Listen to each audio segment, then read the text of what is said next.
Take it easy.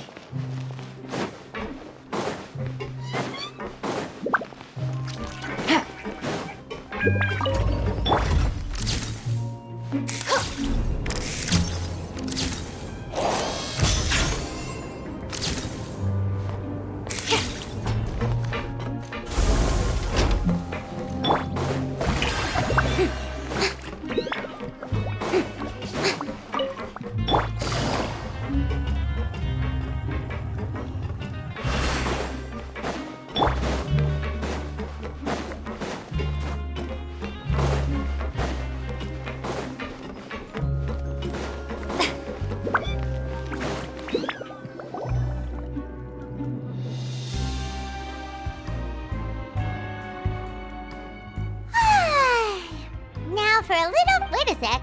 Isn't something important supposed to happen? Oh, today's our big day! We're supposed to leave the Fortress of Mirapede!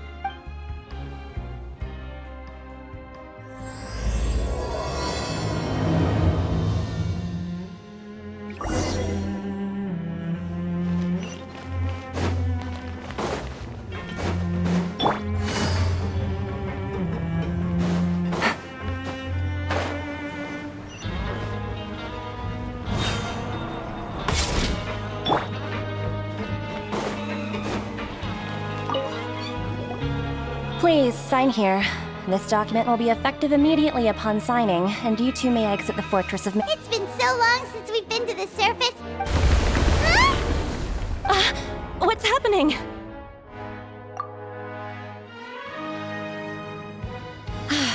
I'm fine, thanks. Let's go ask the Duke.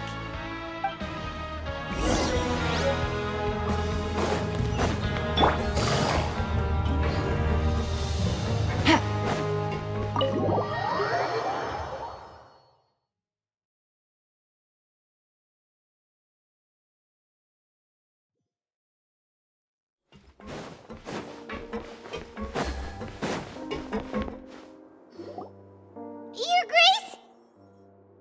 Ah, good to see you two. Is there... Yeah, what was with that earthquake? Ah, that. The tremor didn't originate from the seafloor. In fact, it seems it came from the surf. Over the years of serving as the warden here, I've developed a sense for distinguishing between what occurs on the surface and what occurs underwater. So the fortress is... If you recall our last incident, if there really were a problem, there would be crowds of inmates in a panic right now. Huh, you've got a point. Okay, by the... I believe... Wait, seriously?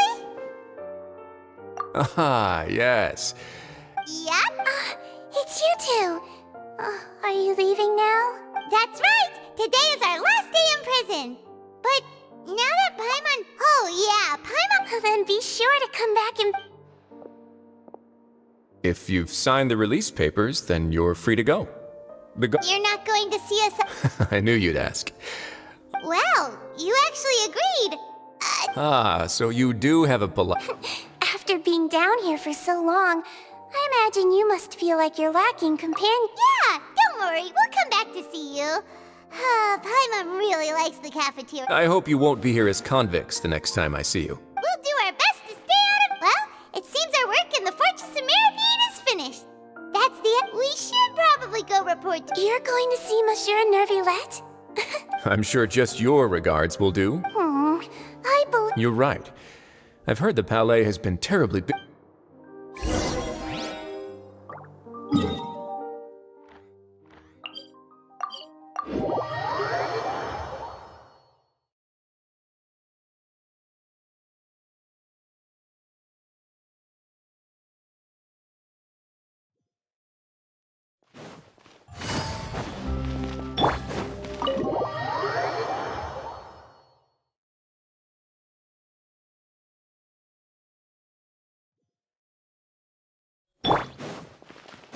Take it easy.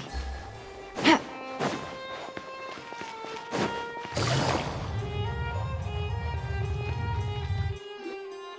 Palais Mermonia sure is buzzing with activity today. Halt! Huh?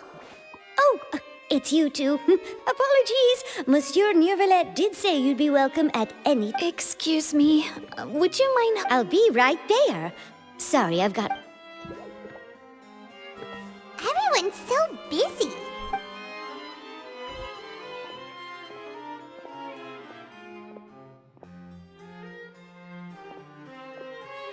Nervillette! Hello. You've come at the right time, but you'll have to wait for just a moment, as there are... In the meantime, please, have a seat. If you'd like to have something to drink, let the Melusine outside. That's all right. Very well. Let's take a break over there while we wait for him to finish it.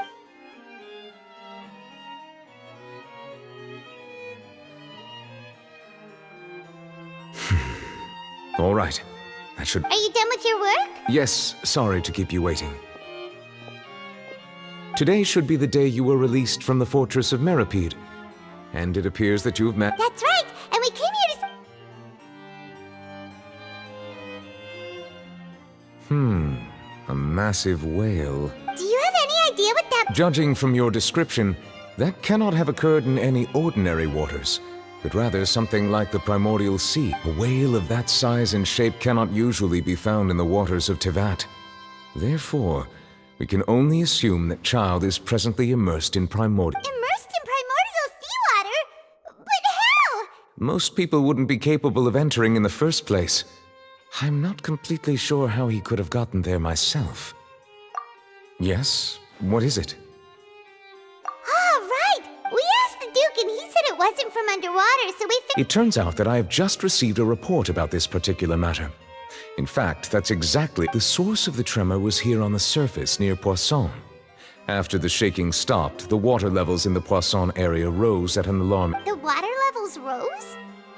Fortunately, the water levels only rose for a short period of time, and have already returned to normal now. If the change in water levels is connected with the leaking primordial seawater, then the situation in... Navia should be in Poisson, right?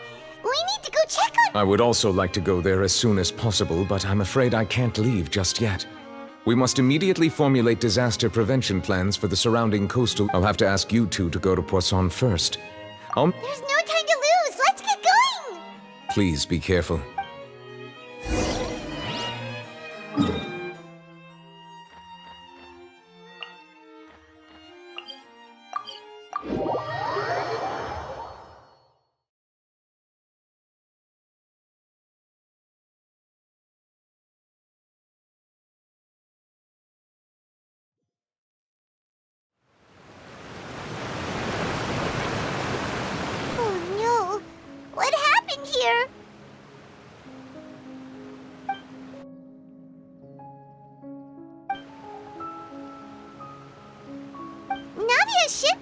around here, right? We need...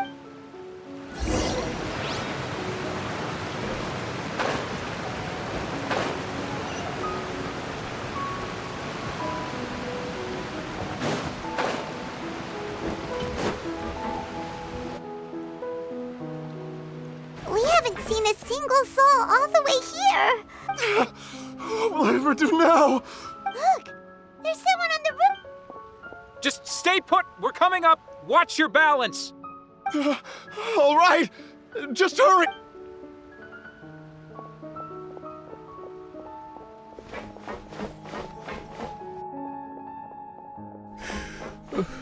I'm not young anymore.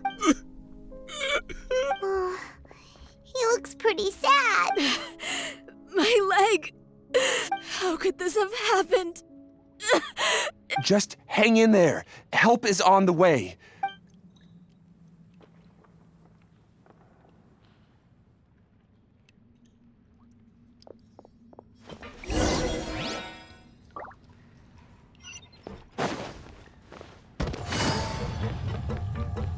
Take it easy.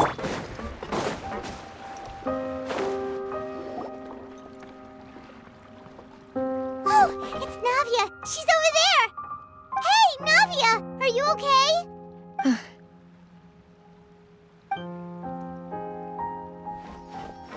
You're here. We heard there was a situation in Port... Yes. As you can see, the water level suddenly...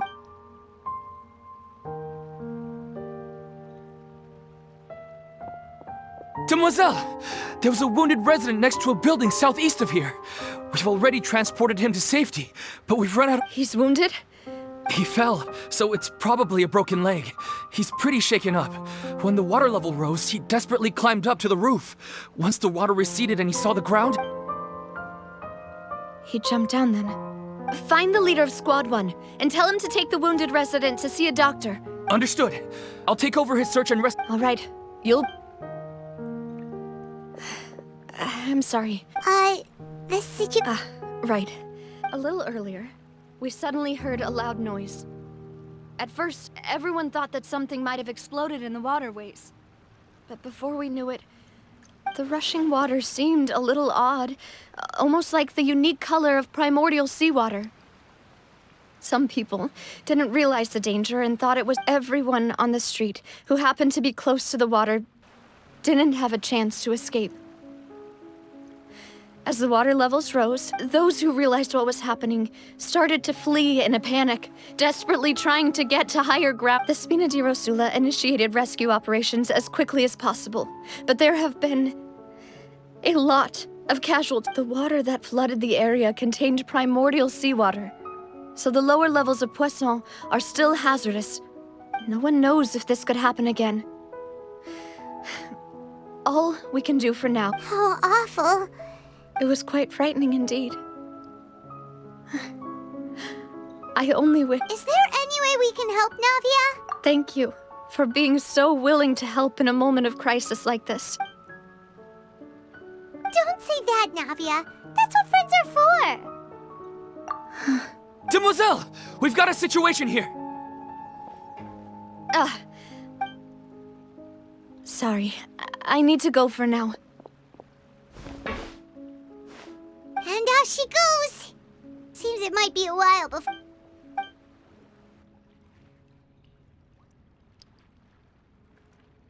Okay.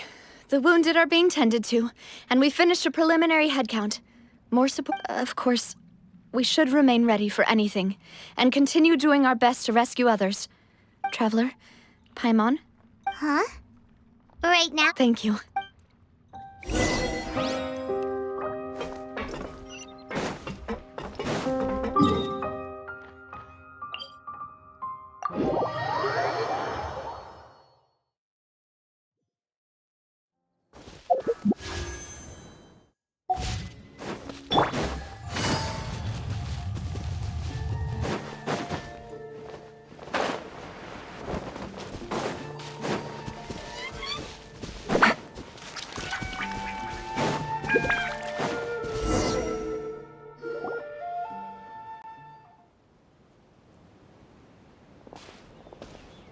Not a lot of people here, huh? situation. Right. That's how things are now. Navia?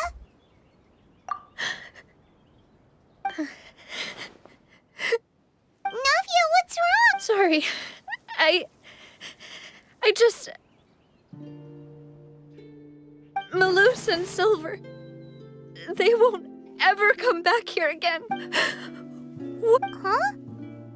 What happened to them? Everyone agreed on the rescue plan, but still... they were helping evacuate the resident, and... I've known them for so long. I could at least hold a funeral for my father, and I know where he rests.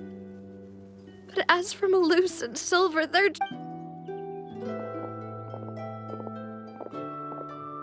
Everything looks so clean after it rains. Even the gravestones. I didn't expect that you'd enjoy a glass of red... I can understand. Besides, the scenery here isn't... See, it's not just me.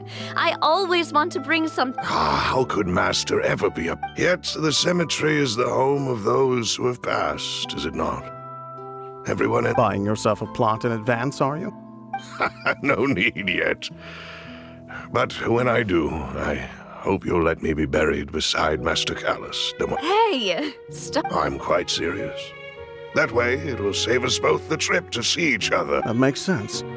In that case... After all, besides you, Demoiselle, the two of us could certainly be considered master... Personally, I believe we fill those shoes. Why are you bringing this up all of a sudden?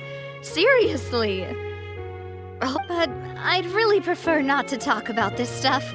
And what do you mean by saving me a trip? I'd make the journey even if I had to visit you two. I'd promised to let them rest in peace here. I'm sorry for letting you see me in a mess like this. Paimon doesn't... I'd always thought I could make my wishes come true. But now that I think about it, that never solely relied on me. Many things can only be accomplished with someone else's help.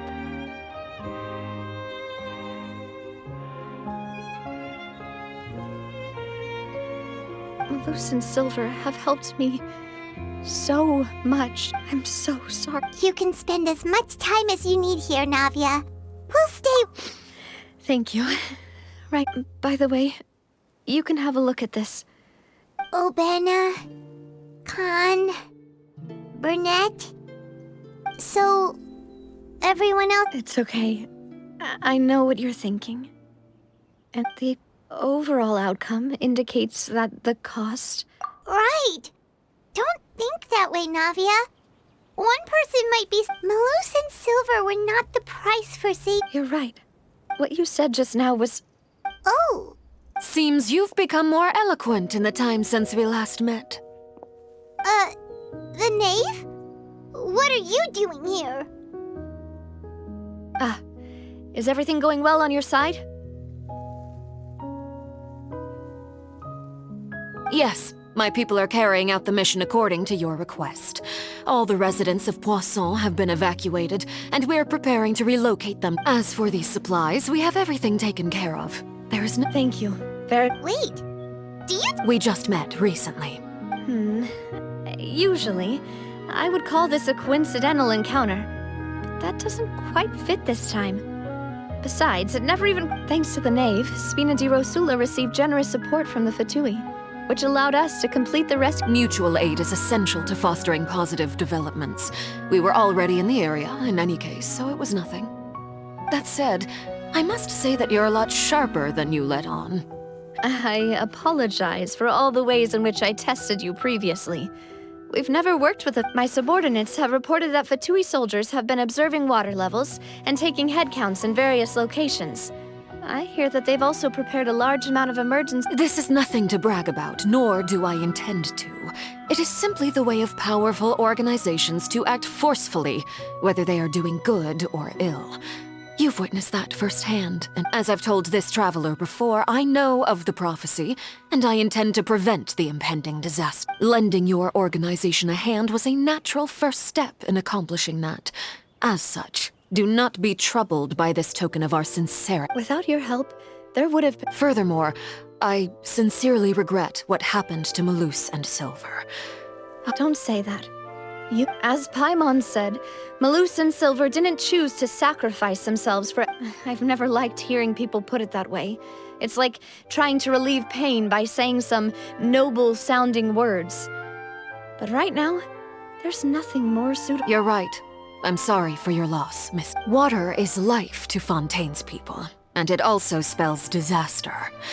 It's no wonder that people always say that prophecies represent fate. Fortunately, I've never been one for such opinions. So, you're one who will try to change fate then? Of course. That is why I'm going to Hotel Bouffe de Terre. I still have some things to take care of. By the way, Traveler, Paimon, one more thing. Alright, then we'll just... Huh? This isn't right. That is a clever and useful conversation technique, which I do like to use when necessary.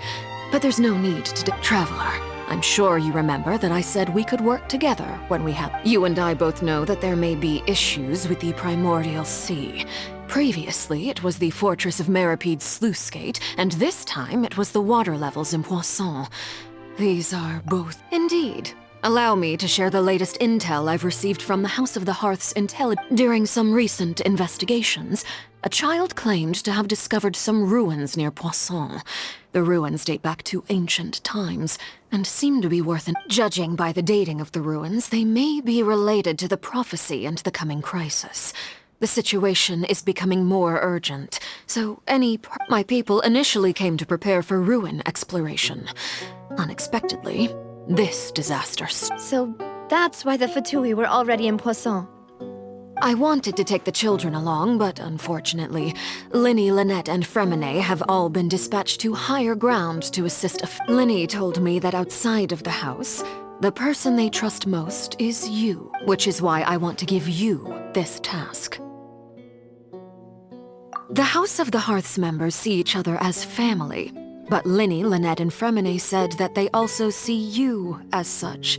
Even though you are not I'm sure you already understand how earnest they consider their friendship. Oh!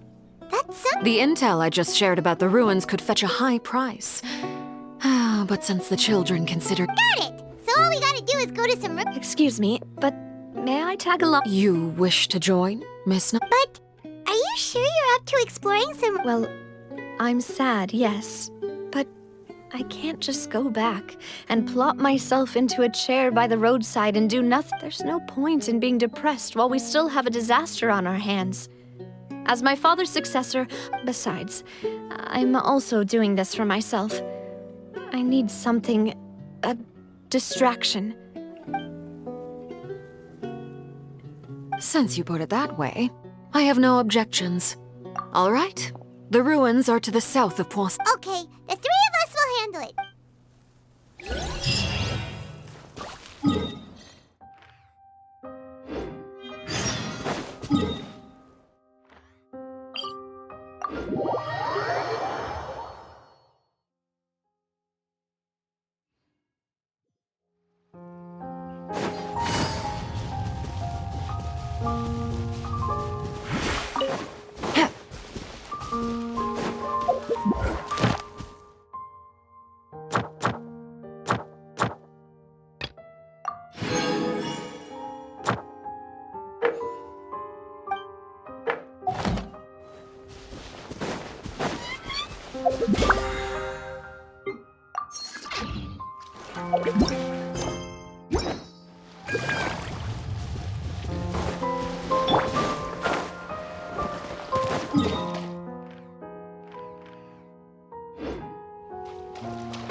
ruins the nave was... They seem to be pretty ancient. Let's go in and... Just be...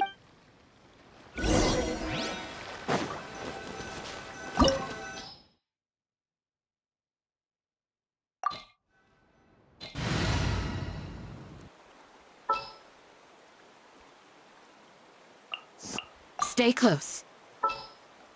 Send one, send them all.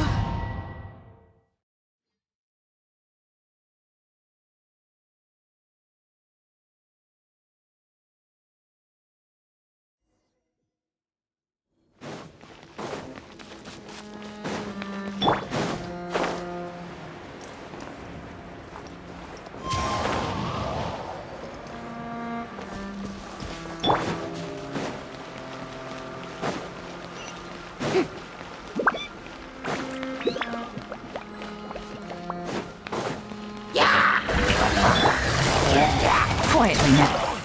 One with nature.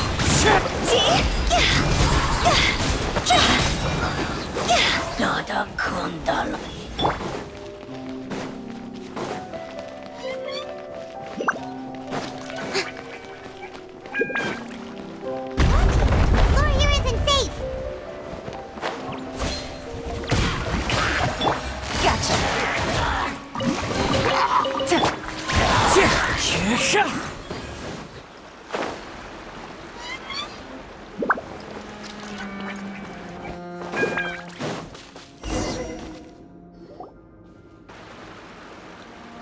This place has also been contaminated by primordial seawater. Yeah. And a lot of it, too. A Fontanian would most likely dissolve the moment they fell in. Right! You can't go down if there's primordial seawater. It's too dangerous and it won't be... Don't get by my wrong. We're not saying you're useless. It's... No, you're right. I can't do anything in this situation. I'll leave...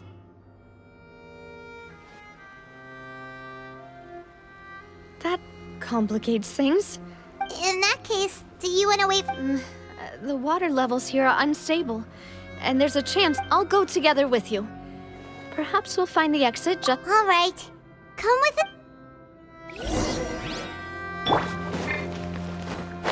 Oh no, it's a dead end! Let's try climbing over from the side.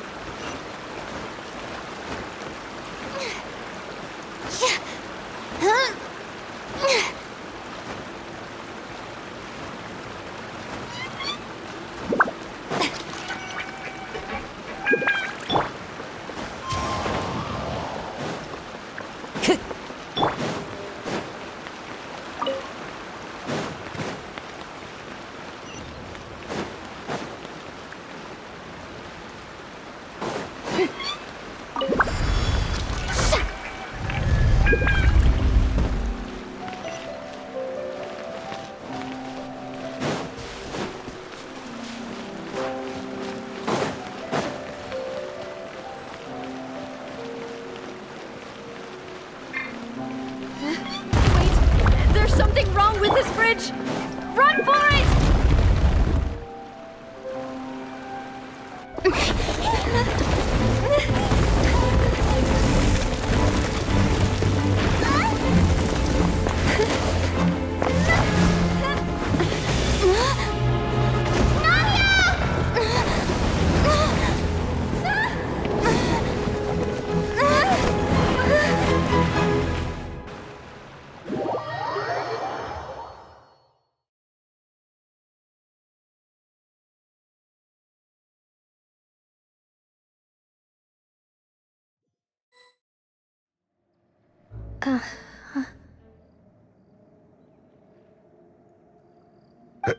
Demoiselle? Huh?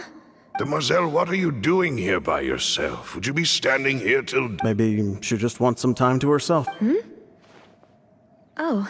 Yes, it would... That's quite possible. However, you were the one that suggested we go out for a walk. Oh. Right. It must have slipped my mind when I dove. This is a familiar feeling, yet... Is something the matter, Demoiselle? Oh, no. No, I'm fine. I was just trying to recall... Do you remember Mr. Giverny? He'd requested our help before with foreign merchants who had a debt dispute with him, and we... We were headed to see how things were going with him at the moment. Ah, right. Oh, Miss Navia. Ah, Mr. Malus, and Mr. Silver, too. It's good to see all of you. How have you been? I've been great. Thanks to your help, those bothersome merchants finally realized that I wasn't the one they were looking for. Why, they were knocking at my door day and night. Even my neighbor, Obina, was getting fed up with them. Sometimes force is required to call... That's right. Oh, yes. Miss Navia, these are some flower seeds that I prepared. Please take them. They're I don't know what we would have done without your help. So this is a little token of... Did you cultivate them yourself? Why, we can have as many pots as you'd like, demoiselle. Perfect. In that case, we'll swap out some of the decorative plants for some... Very well. Wait. Excuse me, madam. If I'm not That's right. No, it's nothing. This is the first time we've ever met, but your name seemed familiar to me. I've heard this name before. And why are there so few people around here? Where did everyone... We must mind the time, demoiselle. We still have important things to attend to today. Huh? We do? Well, now, did... Miss Navia, here you are. I've been looking for you. Please, come to the Opera House. My trial?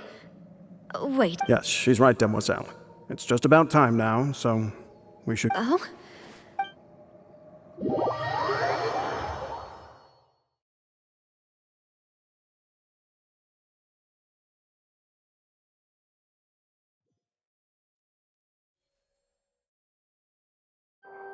Look, it's Navia! She's here! And her two attendants are with her! Goodness, everyone's finally here. There sure are a lot of people here to see the trial. And they all seem to be oddly... Karina, Desiree, Joyville, Jolien, Essen. And as for the judge... Huh? Please sit in the defendant's seat. Don't worry, Silver and I shall accompany you. All right, but... Typically, it wouldn't be allowed, but... Hey, what kind of place do they think this is? Come on, do they have any idea what they're doing? Enough with the whispering! My dear Miss Navia, have you not yet realized what you've done? As all here know, you are Master Callus's successor, the head of the Spina di Rosula. After you took over the Spina, you treated all of us just like the late Master Callus had. If anyone, not only you, but your butler, your subordinates, nearly everyone... Wait a moment. Aren't you... Yes, correct. Absolutely right. And that is why you stand accused. You have helped so many people get through so... We are one big family, all of us who are from Poisson, inextricably linked. And with you being so important, therefore, this fair and honorable court shall declare you guilty, and you shall stay here. You will be together with us. Huh? Everything you have said is correct. I have indeed done a lot for my hometown, and I would be willing to be with you all, but... Oh, well, if that's what you think, then... How wonderful, Miss... I know all these people. Why are they laughing? I seem to remember now. Wait just a moment. This isn't right! Malus? What was that, Mr. Malus? Our conclusion is very clear and unanimous. Let the court judge her now. She's... Stay here, Navia! You're one of us! Demoiselle, don't admit guilt. This trial means to keep you here forever. I wish to exercise my right to defend Our Lady. Mr. Joinville, you only know of Navia's goodness, but nothing of her utterly independent... She was born a free and independent spirit. She has never been tied down by anything. Indeed, even Her actions cannot serve as proof that she identifies herself as part of any group. She merely acted as an individual. Please do not mistake her actions as being otherwise. Really? As an individual, you say? Don't forget, we are all Fontanians here. This is the nation of justice, the nation of Hydro. Even if Miss Navia only voluntarily rendered her assistance, that doesn't change the fact that her beautiful soul must return to everyone. Water accepts all, blends with all. It will surely accept her kindness. Everything is measured here in the nation of Hydro, and in the end, everyone shall meld together. Thus, when a unanimous opinion emerges, now I speak for everyone. Our opinion is consistent. Navia should stay. And you would call this justice? Preposterous. You are merely jealous that Demoiselle still has a chance to exist as an individual. Have you forgotten how much you all once longed to become individuals? Do you mean to defy our justice? If your justice is flawed, then why should we acknowledge it? As you said, we can also have our own justice. Silver and that is how we will... My head... Demoiselle! Silver, it hurts. I remember now. Everything that seemed odd from the very beginning. Karina, Desiree, Joyville, Jolien, Essen, and Mr. Giverny and Mrs. Burnett, who we met earlier. Even Malus and Silver. I don't want to admit it, but they're all dead. Don't be afraid, and don't admit guilt. Absurd! Who are you to say that she cannot be judged? We are the majority, and in the nation of trials, the majority is absolute. Don't let them escape! We shall keep Navia— Mr. Malus and Mr. Silver, must you be so stubborn? How could the two of you possibly hope to stand against the collective? Do not resist. This judgment is fair and just. Navia belongs to us. After all that happened, she should not be left alone in Poisson. What are you saying? No more excuses! He says we're jealous. Jealous? How could she possibly be an What's with these people? Who's jealous of her? She belongs to us! Miss Nav... Silence! That's... Monsieur Neuvillette! Such commotion is prohibited in the court. The accusations you just presented are nonsense and cannot constitute a proper... The court will adjourn for the rest of the day. In this, I shall hear no... Our thanks, Monsieur. Please leave with me, Miss Navia, while there is still time. But... Go on now, Demoiselle. This is your only chance to leave. Malus. My apologies. I couldn't resist making one little joke once I realized that... Malus... Silver... Quickly, you must come now. Goodbye. Farewell.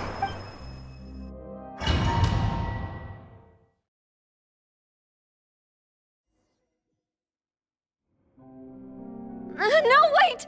Just a second! Navia? You're awake? Good. I must have been dreaming. Malus and Silver were still alive. It looks like you're all right. Did all the sad feelings cause you to have a nightmare? The ruins you were exploring suffered a cave-in. When I arrived, I found you were just about to be dissolved within, but... I think I saw 2 Oceanids protecting you.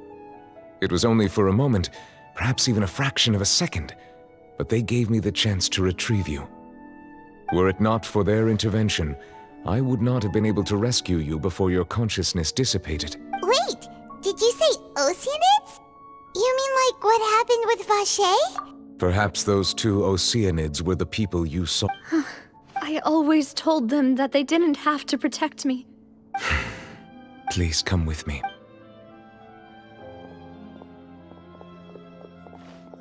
Neuvillette, are you okay?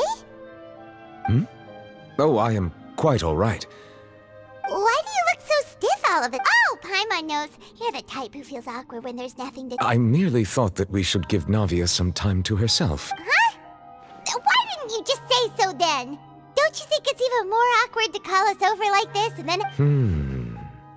I suppose so. Ah, Sigewinne. I hope all is well with her these days. Her work in the Fortress of Meropide has not been too much for her. No way! Don't worry. She's doing fine down there. I see. Well, that is good.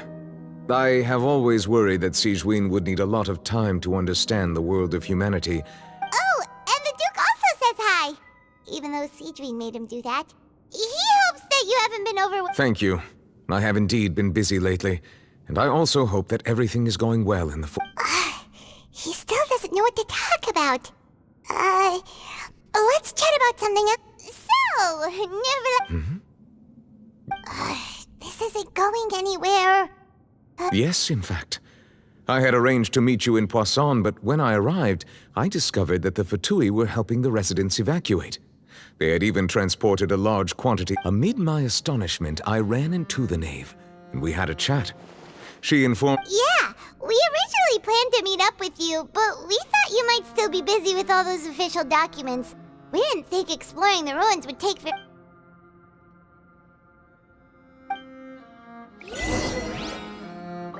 Time to go. I'm sorry to have kept you all waiting like that. I'm feeling much better now. I guess we should get going again. Will you come with us, Monsieur Neuvillette? Yes, if you wouldn't mind my company. All right! Another one joins the party! Let's get going then!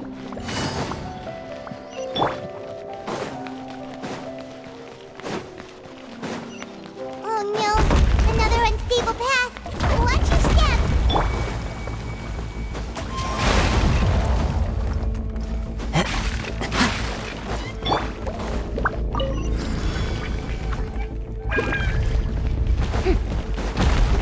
Watch out! There are rocks falling over here! Busted!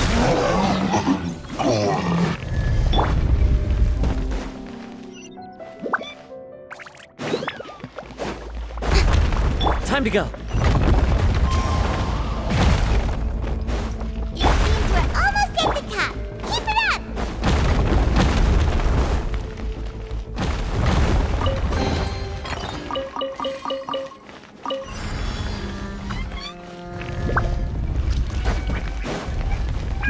Yeah. Let the world collide! As one with wind and cloud.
Looks like we've reached the end. This is the place. There should not be any other hidden spaces. The path sure had some twists and turns, but it turns out that this place isn't actually that big.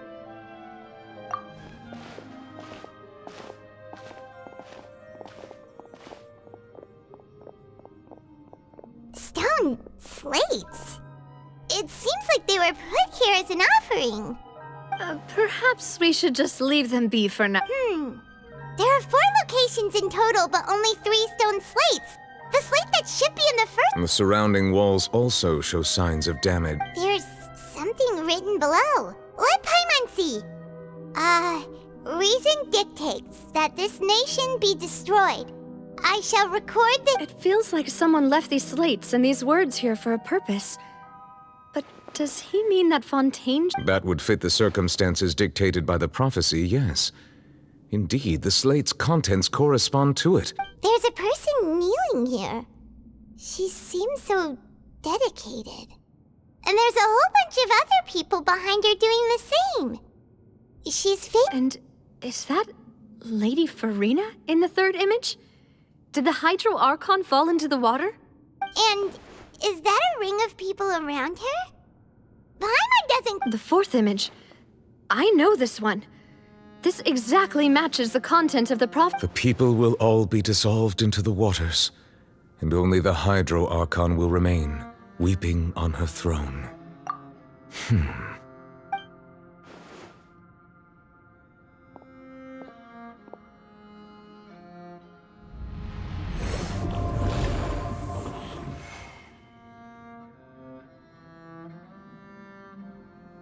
More information should be hidden in these slates, but I fear I cannot easily uncover it. Don't blame yourself, Monsieur Neuvillette. Ooh, Paimon's getting the chills just... This says that it's the history of the future, right? That means... I really... Still... Paimon feels like...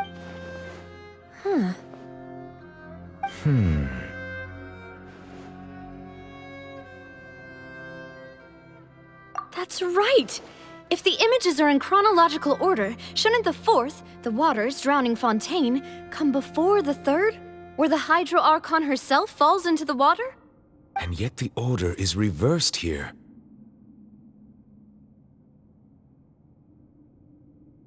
If we go by timing, Lady Farina only emerges in the third image. That means that the person in the second image might be the previous Hydro Archon. Egeria, then. I had never met her, but her appearance here does match the records. The previous Archon kneeling before the floating island in the skies, as if confessing a sin. Did she herself commit that sin? And also, I'm still wondering why these ancient stone slates are here at all. Judging from their contents, could this place be the origin of the prophecy? Does that mean that someone, or some... But who would have created these...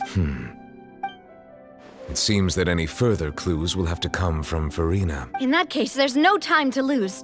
There's nothing else... Yeah, we better get somewhere safe for now.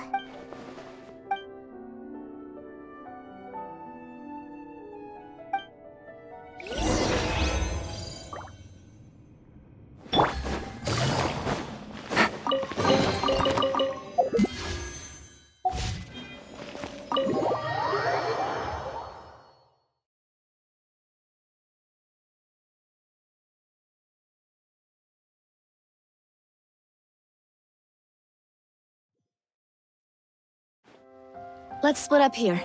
I'm going to check on what's happening with the Spina. You know how it is. There's some things you just need to be there. You still have energy for that? Just head back to the Fleuve Cendre and have a rest then. I'll depart as well. Thanks for your hard work today. Traveler, I will go talk to Farina tomorrow morning to ask about the stone slate. I'm sure that you're concerned about this matter as well. If you have time, drop by my office. I will... Are you really gonna talk to her about this directly? Will that be a problem? She has long been harboring secrets, and will not give them up easily. Which makes it all the more my duty to ensure that she understands the present situation. All right, we'll leave it in your hands. I will be carefully considered. Traveler, Paimon, our safe house at the Fleuve Cendre is... Oh, all right.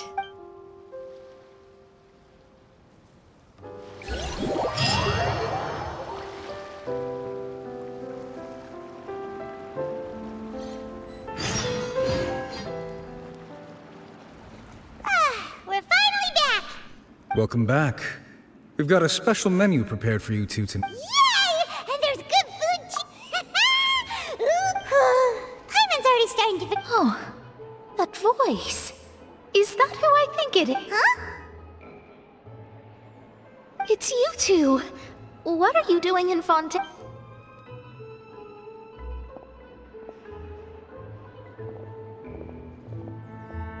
Mona? Seriously, nobody just uses a scry glass whenever they've got time to just see who they'll meet on the road. Still, we didn't expect to see you here. Wait, you're not a Fontanian, are you? Well, I have some business to attend to here, so I booked a hotel in the city. I was just out for a stroll when I bumped into you. Why did you think I was from Fontaine, though? Is that because Magistus doesn't sound much like a Mondstadter surname? Well, I used to have my own surname, which was, well, some other thing. Either way, the old hag told me when she took me as her disciple that the first step to being a great astrologist's pupil was to change that name. There was nothing for it, really. She really is amazing at astrology, so I changed my name to what it is now according to her wishes. It isn't? Nope. Although it is used by us in place of surnames, it generally just means great. Wow! Imagine including a boast in your name. Wait, are you gonna have to put that into your genealogy as well? I reckon so. In any case, I'd give my disciple a name like this as well, if I were to take one. Astromancer Barbeloth Trismegistus. Whoa, that's a long one. My name means Mona the Great Astrologist. As for the old hag, hers is, in plain speech, the thrice-as-great Scholar of the Stars. Just take it as a title specific to astrologists. Thrice-as-great? I know, right? That's just how she is. Talk about accept. Magistus is thus the calling card of our school, so to speak, which makes it about the same as a surname. It's all right if you don't get it. That sounds terrible! But anyway, you're not Fontanian, are you? Well, I was born in Mondstadt, yes. My parents migrated to Dorman Port, and I traveled with the old hag for a while, after which I settled down in Mondstadt. Oh, that's a good thing then. At least we know you won't be dissolved by Speaking of that, I'm sure you're aware that a bunch of things have happened here in Fontaine, right? I know you're not a local, but I'd avoid getting too close to any water that looks strange. There's something ominous about it. Well, the water, I mean. That was the main reason, yes. Just a while back, the Steambird invited me to take part in a panel and speak about the circulation of the invitation was sent quite early on. I don't think anyone expected Fontaine to be in this much trouble. What do you make of that prophecy, Mona? Just tell us what you think as an astrologist. Your word would go a long way to make things— What I can tell you is that I'm an astrologist, and that this prophecy concerns the fate of Fontaine, even that of all Tevat. Ascertaining this is akin to reading the fortune of the whole world. I'm afraid that this is not something that just anyone can do.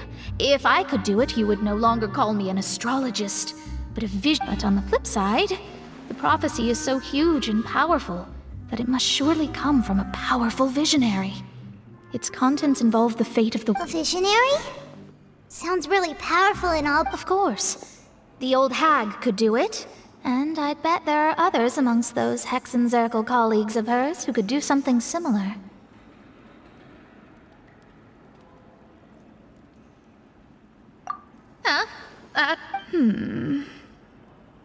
All right. Thanks, Mona. You're amazing. Oh, well. That's the greatest of astrologists. Indeed, indeed. Oh, sorry. I came to see what all the commotion was about. If there's anything you— Oh, whoops. Guess we were getting a little too carried away there. Well, I'll go tend to my own business now. If I receive— And there she goes, quick as rushing water. And here we are with the Spina guy giving us suspicious looks. If Paimon hadn't spoken for you, it'd be you getting all the weird looks. That's more like—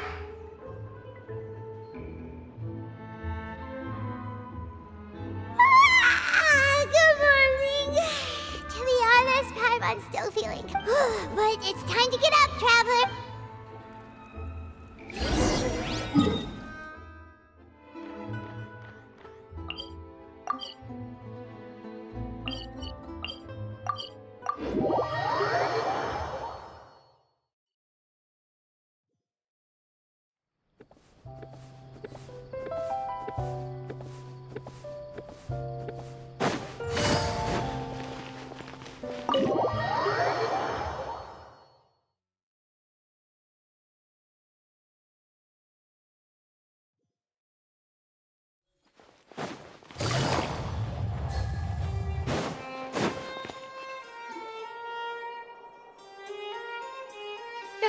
You're here! It's— Monsieur Neurvalette and Lady Farina, they seem to have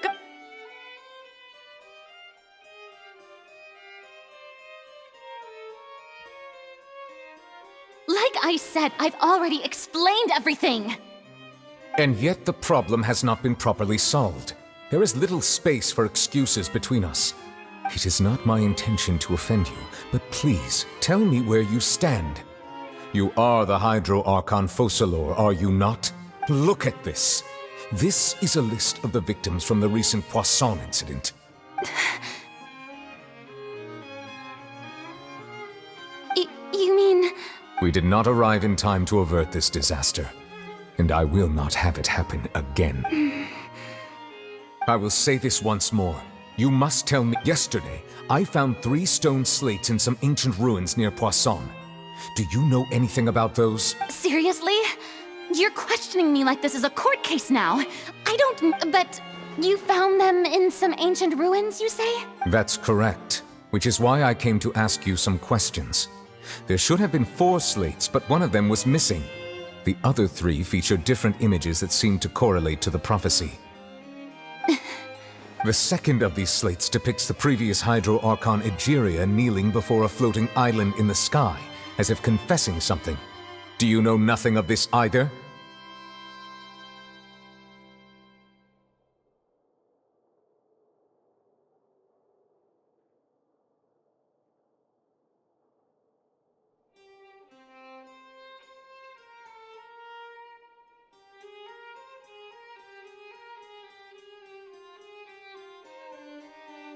I don't.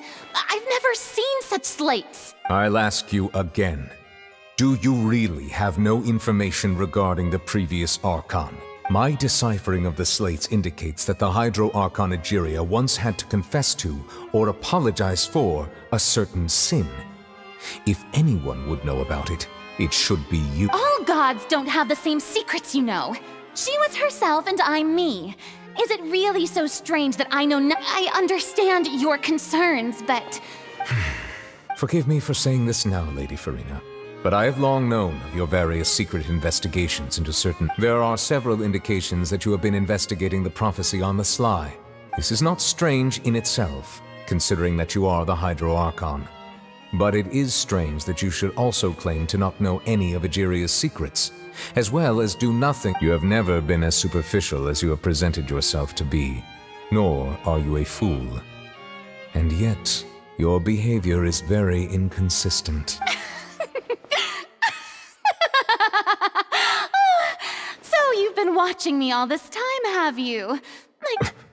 Well, since you know about my secret investigations, then you should know I'm actually working to take care of it. There's no point questioning or suspecting me. You're the Eudix, but you're still my subordinate. You should be following my lead. Just trust in me. You're Archon, and do as I say. Never mind whether you... That's all I have to say. We do not discuss... Oh!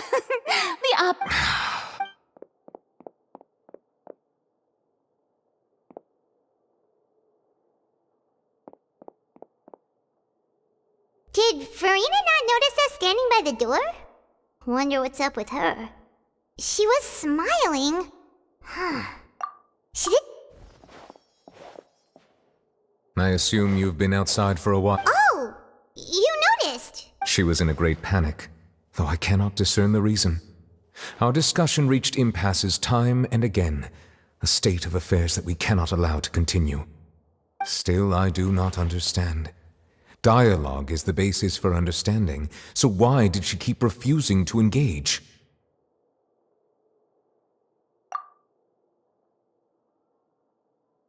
Everyone in her inner circle has noticed that she is hiding some secret. The issue is her attitude. I fear that she will not reveal anything unless absolutely forced to. We may have to create a situation in which she will have no choice but to speak. Oh? Normally, people will only reveal the truth when standing trial. Perhaps we must have the Hydro Archon experience just such a scenario. But Farina's seen so many trials, and she's really good at dodging questions. How do we make sure that she won't just slip away at the... We will need to consider this thoroughly, join forces with various parties, and then do what we can. If at all possible, I would prefer to recuse myself from this affair, but we must prevent the prophecy from coming to... This may be cruel to her, but all Fontaine is in crisis, The information a god possesses is too precious, and so we must take a chance on this. But who will lend us...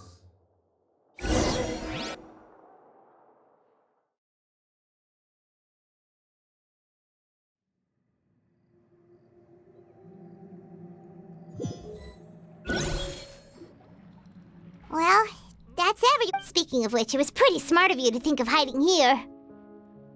Poisson was just involved in a disaster, so it's presently devoid of people. That naturally makes... And here you are drinking tea like it's the most natural thing in the world, huh? That's what family should do. Sit and enjoy a leisurely time together. It's nice to enjoy tea here, you know? Care for a cup? Lend me your ears, everyone. Or perhaps one of you might like to start us off. How about you, friend? Me? Then, how about you, good... I fear that I will cause the mood on this boat to become as somber as it is in court. Well then, I guess we're lucky we've got a local like me to organize things. Wonderful, the spotlight... That was a little long-winded, don't you think? Oh, you might be right. Anyway, to cut to the chase, our friend here, the Traveler, has brought us together to discuss something. As for what that is, well, let's start by saying that we'll be pooling our efforts together to create a series of traps. Oh? How intriguing. Well, it's just an expression, really. One that I just learned from Chlorand. And used on... Huh? Didn't you say that you would be facilitating this? Oh, come now. Your work doesn't involve much public speaking, right? This is a good chance to practice. You might even pick up some fancy oratory tricks to impress... I see. He is glad that you consider him your boss. Do go on.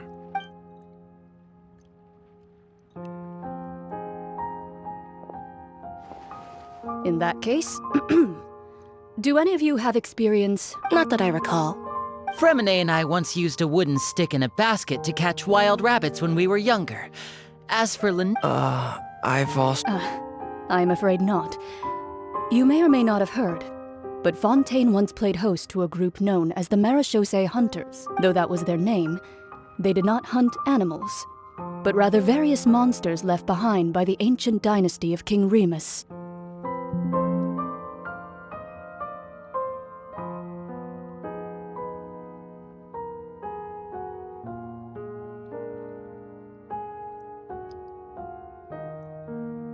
Today, Fontaine's monster population has already thinned greatly, so the hunters have blended back into society, taking up arms in other lines of work. They even left a unique methodology of hunting. A trap comprises of the following components: bait, a trigger, and a containment device. Sometimes a lethal implement will also be necessary to deal with the prey. So, if we were to build a trap together, right now, what would you choose? For me, I would prefer something basket-shaped. Pigeons and rabbits will see the bait and naturally enter the snare. Our line of work requires a deft hand, and we're some of the best in the industry. You used some of those techniques while moving the people of Poisson, didn't you? My subordinates mentioned that you even performed some magic for the bawling children. Yes, and I even managed to gather some intelligence in the meantime. I'm quite the multitasker. I'm afraid I can't claim that as my strong suit. I prefer more stable methods, like placing bait in the water and waiting for the fish to come within. Calm and steady. And I can be their assistant. With discretion, I'm sure. I'd probably use some sort of mechanical animal. Papa once bought me some small clockwork squirrels, mice, and such. When placed in the forest, they can attract other... I remember that you liked those too. I did. And that would be a good way to go about it, if they're realistic enough. What about you, Monsieur Neuvillette? I fear I do not have any related experience. That makes sense. You usually solve problems directly, without the use of any such trick. But I do have one more question for you. If we were to create a trap now, how would you design it? I would like for it to be effective, but bring no harm to the prey. A more gentle trap would... Kind, as always. However, Our intention doesn't necessarily change the containment device and the type of implement. If we wanted to kill the prey in one strike, we would need a powerful implement. However, that also goes for prey that must be captured and safely contained. Wait, why is that? Only a hunter who's a true expert at subduing their prey can snare it without harming it. The line that divides life and death is often exceedingly thin. So are we... Huh. We hadn't thought of seeing ourselves as hunters. It kinda... If our means of capturing and dealing with our prey is to put them on trial, then the hunting metaphor is actually quite accurate.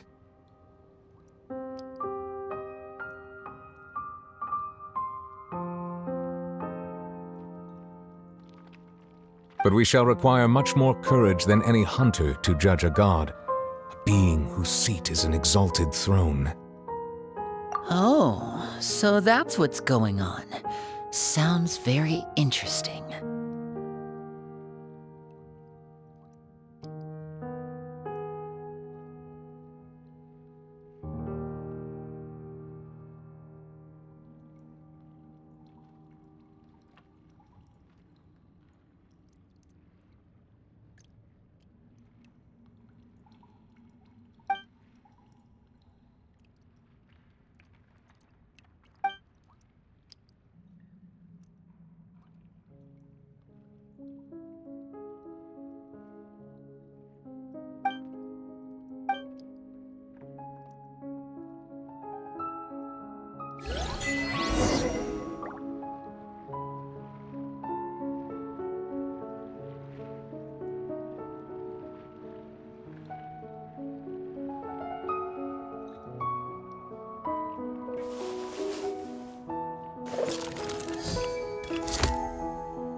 Take it easy.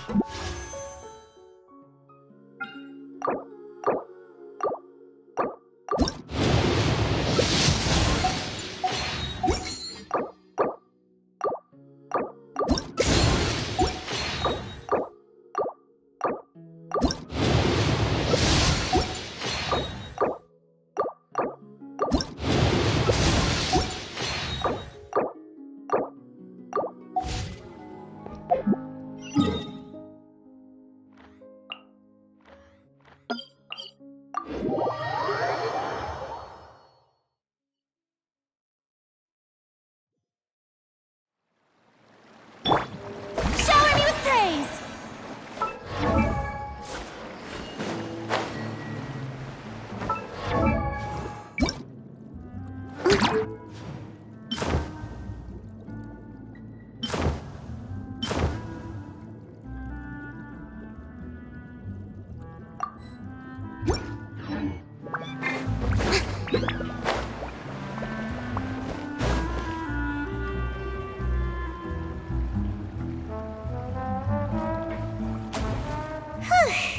It's been a tough few days, hasn't it? Paimon didn't think the meetings would go on for so long, but everyone seemed pretty... Paimon thought they'd be at least a little frightened. Well, Fremine was, now that Paimon thinks about it, but everyone else just looked a little surprised. It's hard to say. Paimon doesn't have any experience. After all, you're the most reliable person in the world, aren't you?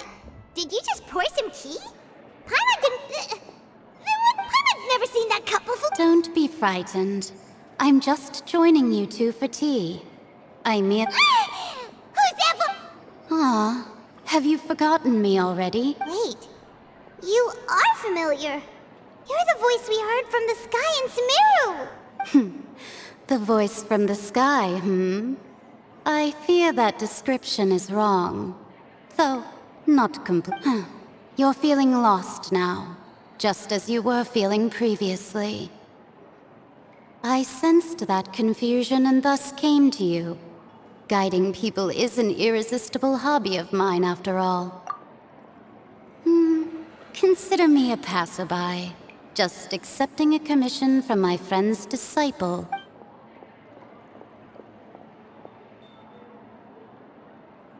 The prophecy. Yes, what has been prophesied will be fulfilled. You may view such things as the history of the future. What? I believe you have witnessed a failed attempt with your own eyes. Can everything in Tevat so easily be changed? So just as prophecies are usually only the future as seen from the perspectives of the gods, could things be happening in hidden corners where the gods' gaze does not fall? Are the things that you shall see different from the fate that the gods perceive? What is she talking about? It all sounds I believe that you understand, right? Some things are insignificant, but others you must reach out to change. Ultimately, fate shall serve as your only guide, no matter what will happen in Tevat's future. This was good tea, by the way. Thank you for your hospitality. The voice.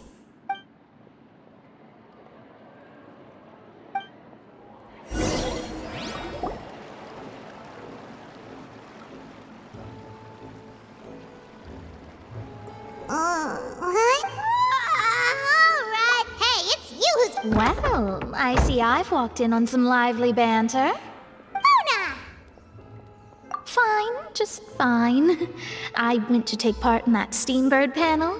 It turned out to be more interesting. Not all Fontainians are pessimistic about this. One journalist mentioned that sitting around and waiting for the end to come would be wrong, and that they should make their own rescue preparations. I agreed, so we had a brief chat with her.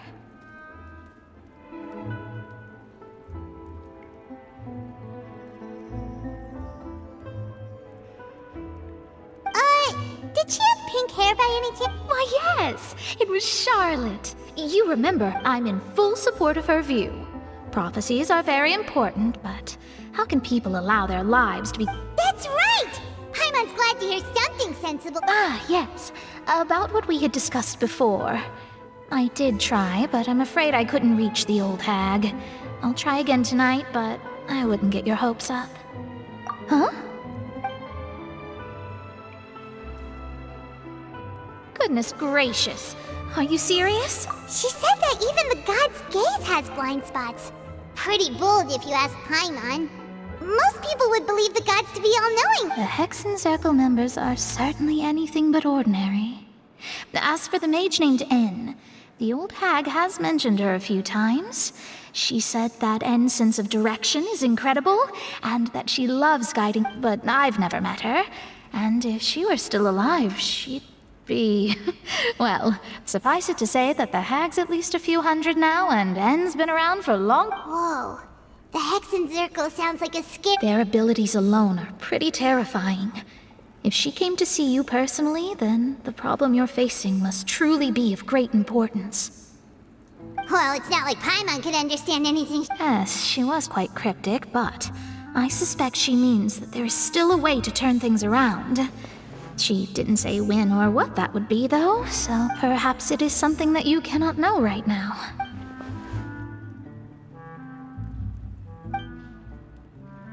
Traveler, Paimon? Oh, we're fine. I see. I guess you could consider me someone who has often witnessed fate. But even so, I still hope for and believe in miracles. Perhaps that's what N was trying to tell you. Not to lose heart, and to believe. I did originally think of steering clear of all this, but I couldn't. Even if this is all futile, I still wish to help everyone. If we don't... You do have a point. There I go, talking about astrological principles again. Sorry about that. The moment I start talking about work-related stuff... I need to get It was worth trying to comfort you, even if only a little. I believe that you'll help those who are struggling in the same way I suppose that might be why we always seem to meet by coincidence. Paimon feels kinda moved by what Mona said. But also kinda sad, too. Hey, Traveler. Paimon suddenly... Let's walk around the city, shall we? There's a few spots we always like to walk by.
be such a hassle.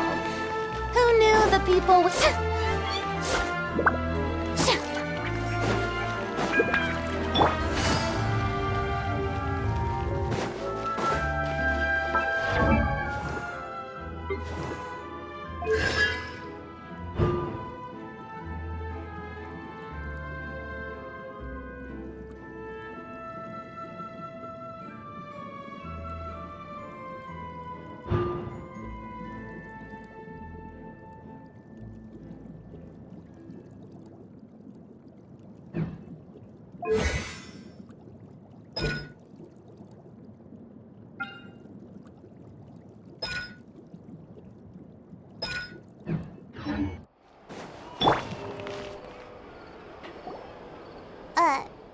Huh?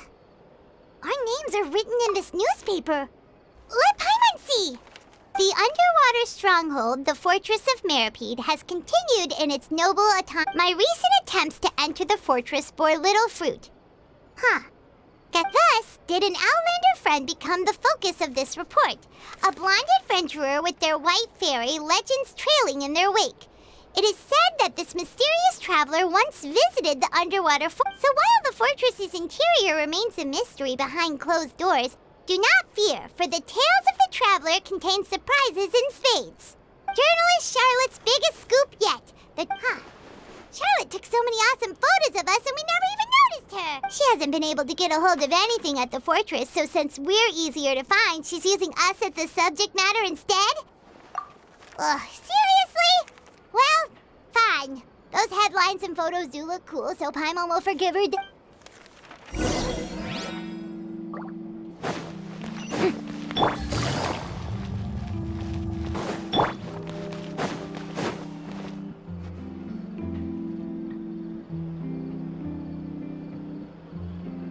We're here! Paimon's hug.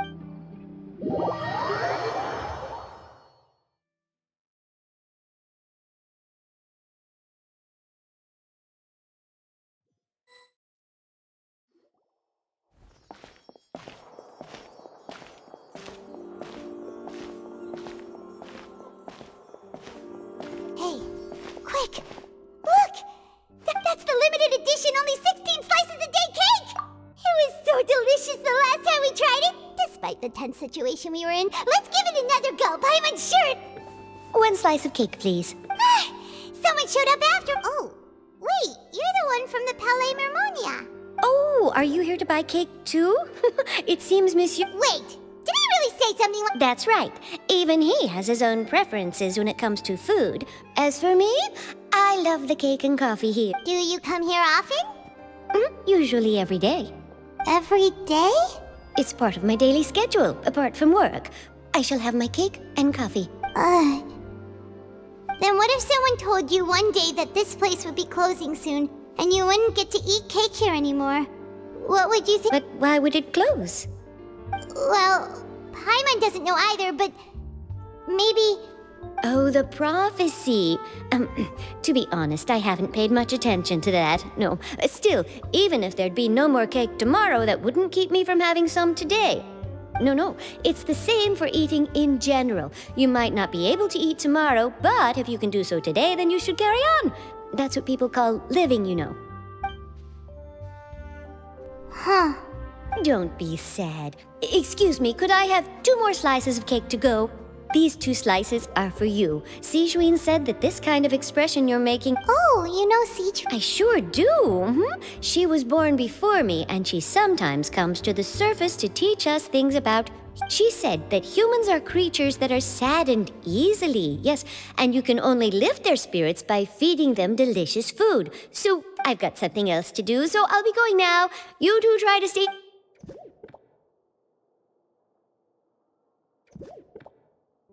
And there she goes! Alright, let's dig in. Paimon's shirt... It's more delicious than last time! And the flavor gets even better with a sip of tea! It sure would be nice if we could come again to... Sure would be nice if we could always eat delicious food here.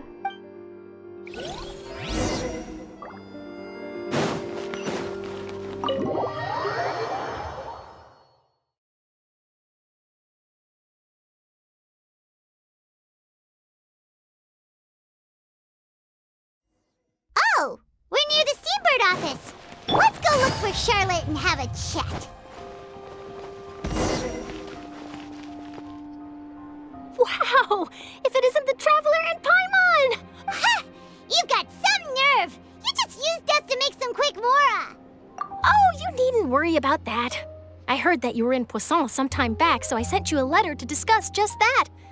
It appears it's all right, though. I've set aside the amount intended for you. I've even set the table with some... Really? You're almost a little too easy to win over, Paimon. If I were a journalist with ulterior motives, you'd be in trouble now, you know. Oh, Paimon knows you're Still, what brings you here all of a sudden? Were you looking for me? When Mona mentioned you, we thought of coming to see you. I see. It seems you've already bumped into Mona here in Fontaine. So she mentioned me? What did she say? She said that you're a real daredevil of a journalist. Nice. In which case, can this daredevil journalist dare to request an exclusive... Huh? So your article in the paper today doesn't count? Oh, of course it doesn't. That was more like live photography. What I'd like to do is dive deeper and ask you to talk about the things you've... Yeah, are we? Why not? If I say you're worth an interview, then you're worth it. But not right now, of course. I'll need a few days to prepare. Oh, in that case... Oh, so that's a yes? Ooh, splendid! I'll tell the editor-in-chief immediately. I'll have to... Whew, so much to get done. Wait, Charlotte, Paimon's still got a question for you. And what's that? If, just for example, Fontaine were to be flooded tomorrow, what would you do today? Huh, that's the prophecy you're talking about, isn't it?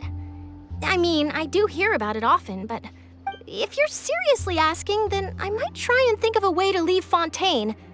Oh, but I'm still a journalist first and foremost. That means I have a duty to be reporting. From what I've seen, most people don't know what they'd do should the worst come to pass. In truth, it might be better just to behave like normal. So in all likelihood, I'd probably still be prepping at the office for that interview of ours. I know what you're thinking. That sounds a bit sad, but I've always... Just think about it. If this nation really were to be suddenly destroyed tomorrow, but I still successfully finish an exclusive interview with a truly unique person, then the story I would wind up writing would truly be timeless. And then do you know what I'd do? Well, I'd write that story, send it for printing, and use messenger pigeons to get copies out to the various nations as soon as possible. I'm not a dreamer, nor am I a workaholic, but I do love my job, and I'd be proud of leaving such an article behind. I guess you could say, but anyway, that's my answer. And on that note... That's so nice. Well, anyway, let's go and take a look at the sea, shall we?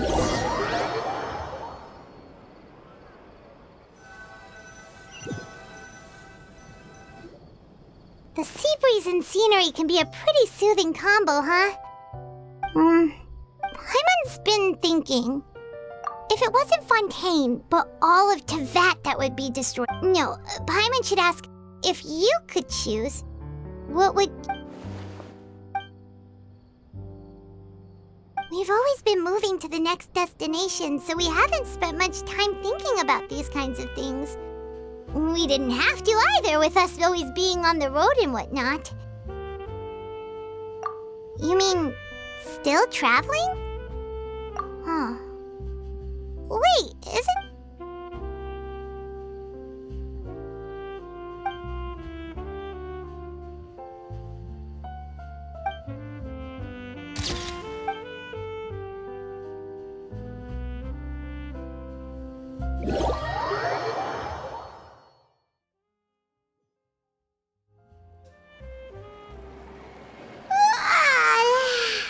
Feels like it'll grow more. But it's still better than the Fortress of Meropide, that's for sure. Ah, so the two of you are still here. Oh, you're from the Palais Yes, I'm Isadora. Monsieur Nervillet sent me to look for you two before. I heard that afterward you went to the Fortress of Meropide. Not at all. I'm well aware that you're friends of his. Actually, I'm here to pass along a message from him. Yes, inside the Opera House. The Maréchaussée Phantom has declared the incident a small-scale... A riot? Well, that said, I don't personally think it was that... Lady Farina was watching a performance at the Opera House, and while she was resting during an intermission, loudly accusing her of doing nothing about the prophecy. And before she could respond, others started to join. The crowd continued to grow and protest against the hype. So people have started to put the blame on Farina. Guess they finally found an outlet for the pressure they've been under due to the— I agree. People will naturally rely on gods as— So what happened after that is Farina— Seeing that the situation was spiraling out of control and that further argument was pointless, she claimed that she'd gotten tired of this. The Marechaussee Phantom had their hands full maintaining order and did not catch where Lady Farina had gone. Only when So, you mean— That's right. The Marechaussee has dispatched— That said, I don't think there's much to worry about. She is a god after all. Even if she were to fall into the hands of Good.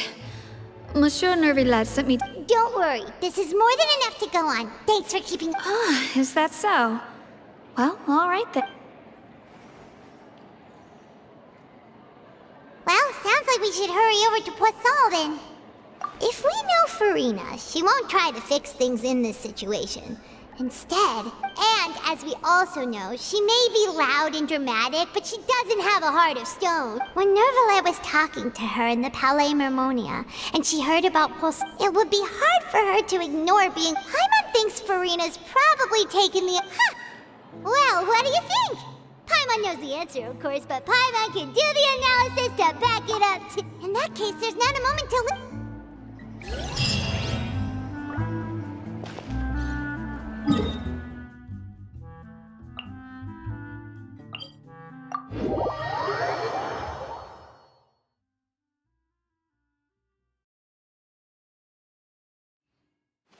This place looks deserted. Guess all the survivors must have evacuated already. All that's left here are signs of devastation. Could Farina really be here? Let's try to find her as soon as possible.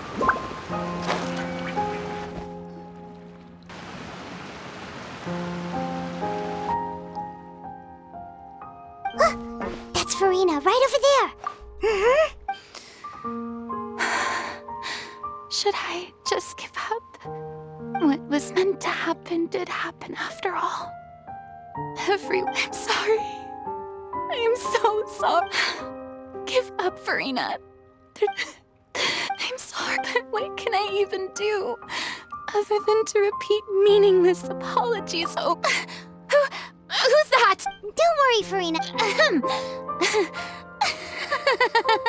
So it is you, blonde Farina. You were crying just now, weren't you? What do you mean, tear stains? Who did that uncivil— They even dare to tout their Archon! I must teach them a lesson. Oh, and I'm sure Nouvellette and those people from the Marechaussee Phantom are freaking out right next to them, too! Hey, there she is! The Hydro Archon's over there! Quick, after! Farina, those people seem to be after you. They are?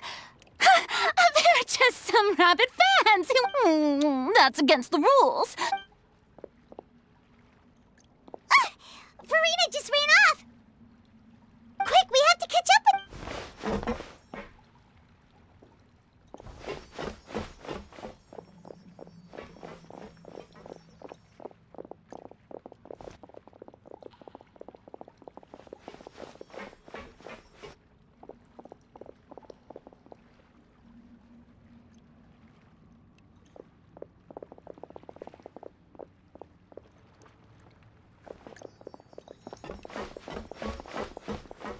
This should be the place, right?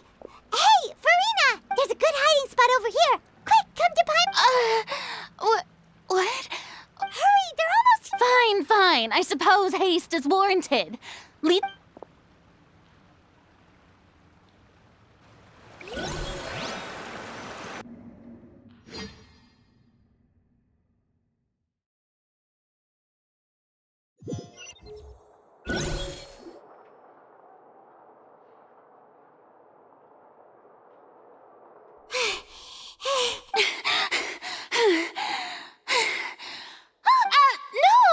I merely gave in to the sheer enthusiasm.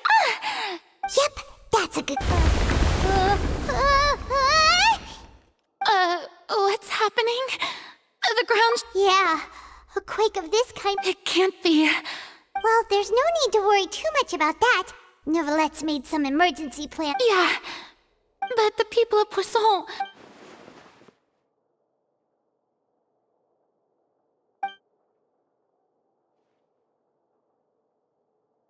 It's true.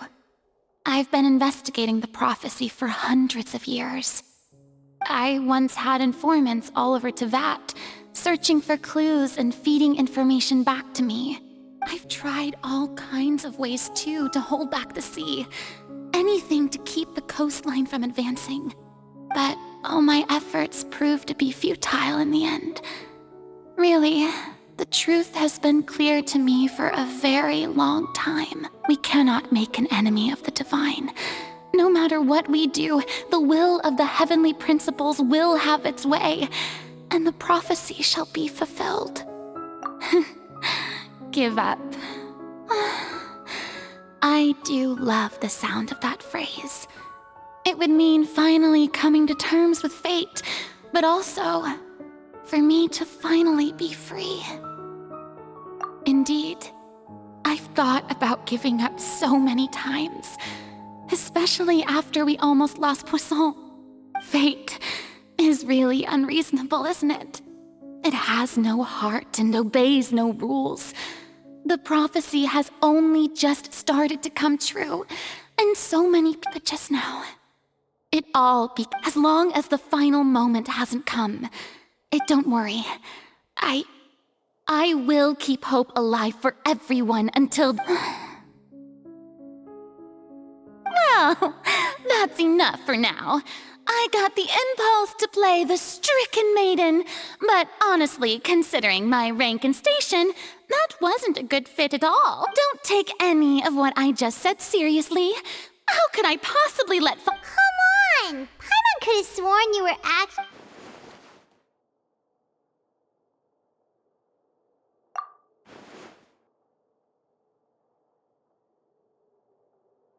Share, that's impossible. It was fated right from the start that this would be my duty alone. A witness. Yes, I've heard that you came to Tevat from beyond the stars, yes. In other words, you never belonged to... And if Tevat is, in its entirety, a show on a stage, then you're just a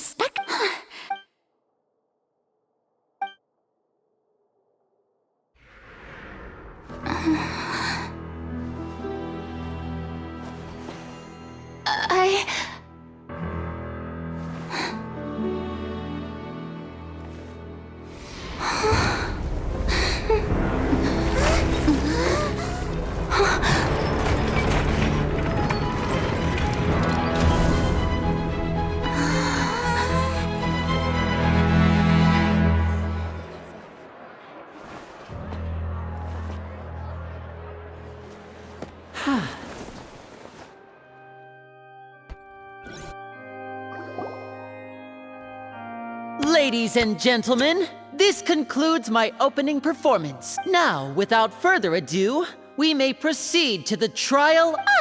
So this is what it is.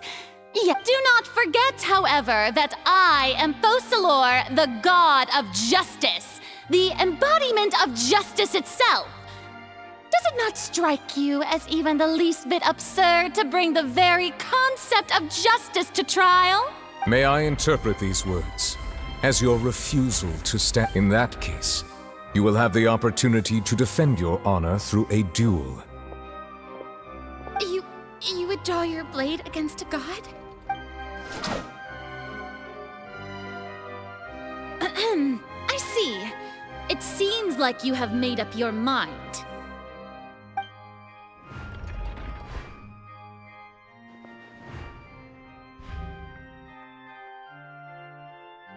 Paimon can't believe it. What the heck is going on? Did I just see an Archon surrender? Wow, how utterly humiliating. Lady Farina, Shh!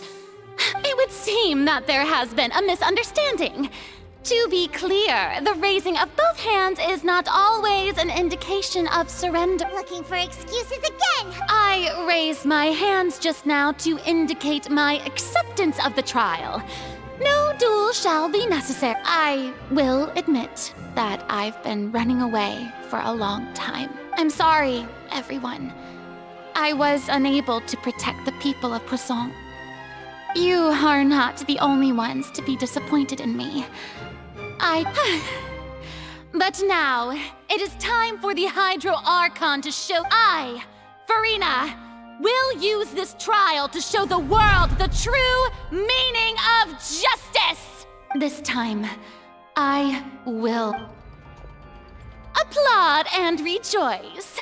One of the most outrageous and fantastical arcs known to the opera epiclese is now unfolding Mark my words.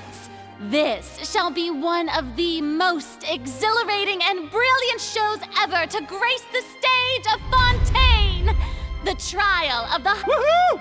Oh, now we're... Why does it feel like Farina just took over the whole thing?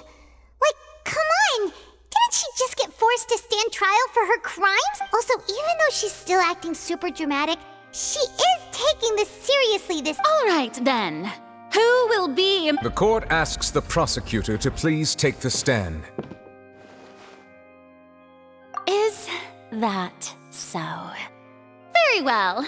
Then please speak, witness of Tivat, my accuser and fated opponent.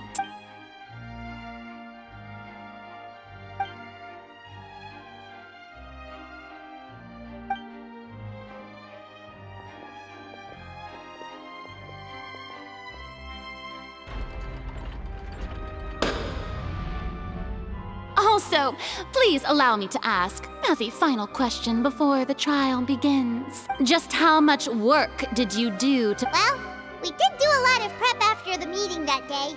I can go over the tasks assigned to the Spina di Rosula, since they were rather straightforward and easy. Navia, the president of the Spina... Most of the people who participated in the disturbance this morning were my subordinates. They changed into plain clothes and came to the Opera House as regular audience members, waiting for the perfect opportunity to end. The people's resentment against their Archon has been building as more and more of the prophecy is fulfilled. A spark was all we needed to turn smoldering anger. Moreover, according to our understanding and analysis of you, when something like that occurred, you would likely flee the scene and head to Poisson by yourself. So, we arranged for a second group to lie in wait there. So, you mean... the ones who scoured the settlement for me were... And their goal was to force you to step into the giant magic box so you may personally participate in the greatest magic performance? That's right. That house was a magic box, rather than someone's residence. As the super ultimate version of the setup that I used when I first performed, the volume of the box was increased by a whole order of magnitude, and the distance it traversed was the entire gap between Poisson and Areneas. Its cargo, of course, was an Archon. My thanks, Farina. Without your help, we could never have pulled off such an extraordinary performance. You're welcome? Of course, this performance was only made possible with Father's support. The House of the Hearth spent a massive amount of labor in Mora to pull this off. We had to select a location, construct the giant magic box, dig a tunnel, and open up a path through the water. It was a lot of work for all. So, in other words, the earthquake that we felt within the giant magic box was just a normal... That's right. It wasn't a sign of another disaster to come. Then, I can guess Nervilette and Cloran's you gathered a crowd, prepared a stage, and made sure that the champion duelist would be immediate. Also that as soon as I appeared on the stage, the Yes, that is correct. Well, Clorand, I must commend you for your courage. Only the most outstanding champion duelist in all of Fontaine would accept a duel with an Archon without flinching. Thank you. As for you, Traveler, I suppose your role was to... You'd make sure that I didn't notice anything amiss before revealing yourself as my prosecutor once we'd arrived on... Oh?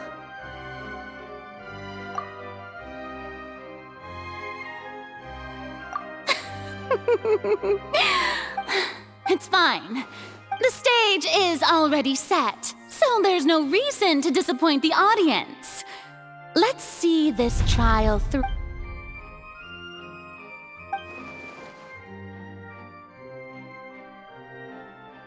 Madam Prosecutor, please allow me to pass this along. This is a document that Miss Charlotte applied for and received permission to share with you during the trial. According to her, it should speed up the proceedings. Huh? Charlotte wanted to give us something? Oh, so she's here too! Hey, Charlotte! Oh, let Paimon see. Wait. Then that means this. So in other words, we can refer to this anthology of evidence every time we want to use something from our journey. Let's quickly confirm the information in it. Just think of it as a refresher, alright? You defeated the Hydro Archon in the very first duels you took part in at the Opera House. That's one for the history books, all right. I didn't think that you'd wind up getting to the bottom of the case I'd been following all this time. This is the first time Monsieur Nervillet had a Fatui Harbor. The fortress, according to Monsieur I nearly lost the words of someone. The prosecution and the defense are both in position. The trial shall now begin.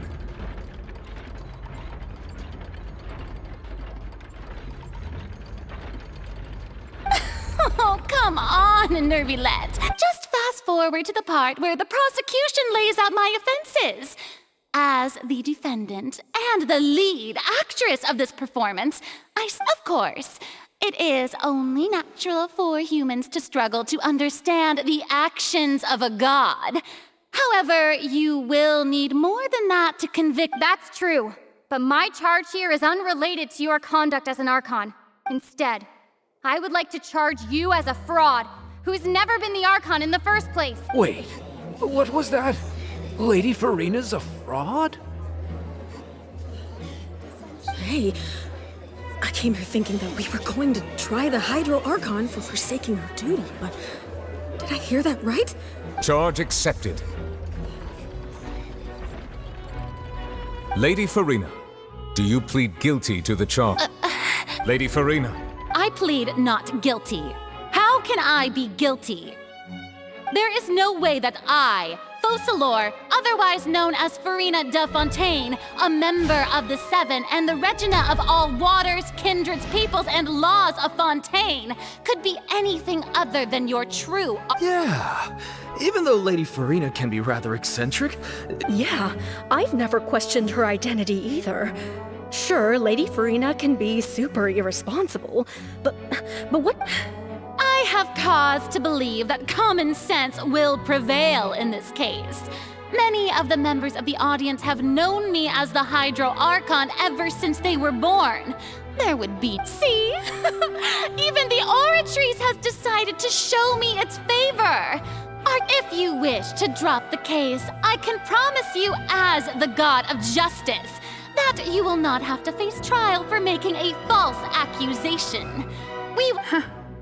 An argument with near impossible odds, huh? We have to not only refute Farina's claims, but also overturn the long-held... Well, I tried to give you the chance to surrender. If you must persist, then let me ask.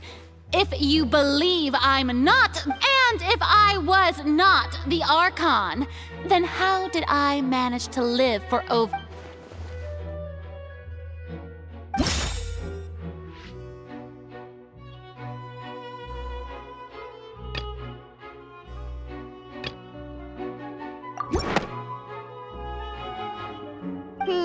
That doesn't sound right.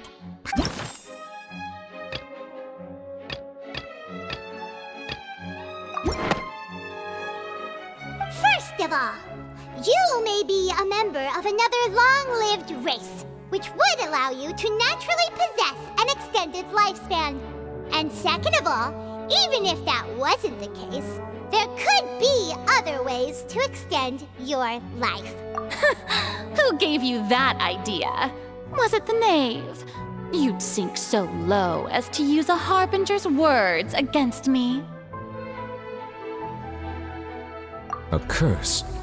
I once thought it possible that the aura of an Archon might naturally resemble a type of curse. But in light of this claim, Perhaps what I sensed was not your divinity, but a curse after all.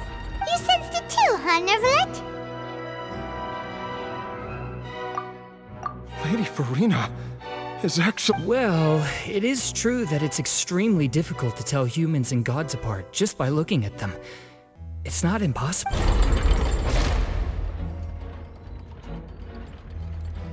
Well, don't start celebrating too early now.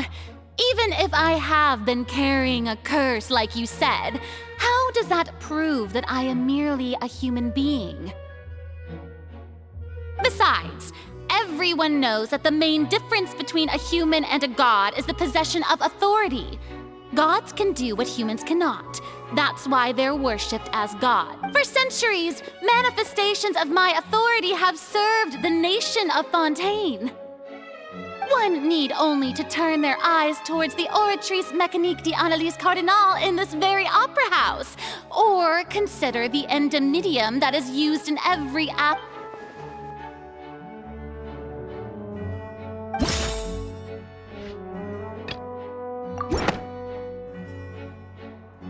You tried to reference the Oratrice, but weren't you as confused as all the rest of us when the Oratrice declared Child to be guilty without any proof?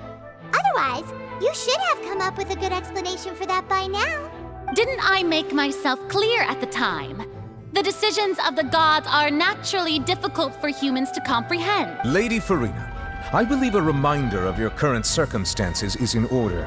While the court is in session, the principles of justice and the law must come before all else. While you are an Archon, you are also first and foremost the defendant in this trial. You will prove yourself unable to defend against the prosecution's charges if you continue to withhold vital information against the rules of the court. I never thought you'd use that kind of rhetoric against me. That was no trick of rhetoric, Lady Farina. I've merely reiterated the rules of the court. Rules that all should respect and... So, you neither knew why Child was declared guilty, nor did you understand the structure and operation. Instead of having been created by you, the manifestations of authority you mentioned have been made by the real Hydro Archon, haven't they? The real Hydro Archon? Well, now you're really losing me. It is true that I did not know why the Oratrice gave out a guilty verdict that day. But the Oratrice handed out that verdict unilaterally, and it has been operating independently ever since it was. You can't argue that just because a divine creation is flawed, that the god behind it must also be no god. She's still throwing out all kinds of excuses. Seems like she's confident that we won't be able to produce proof that she has no power over the Oratrice. My power as an Archon. There are many ordinary citizens in the audience. How can I just carelessly demonstrate the ferment? If that poses a concern, I'm prepared to extend my protection to the audience. You don't need to go that far.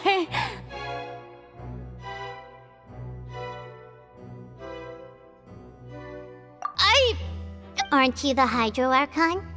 Or is it that you can't even wield the power of Hydro, much less the authority of a god? Indemnitium! Yes!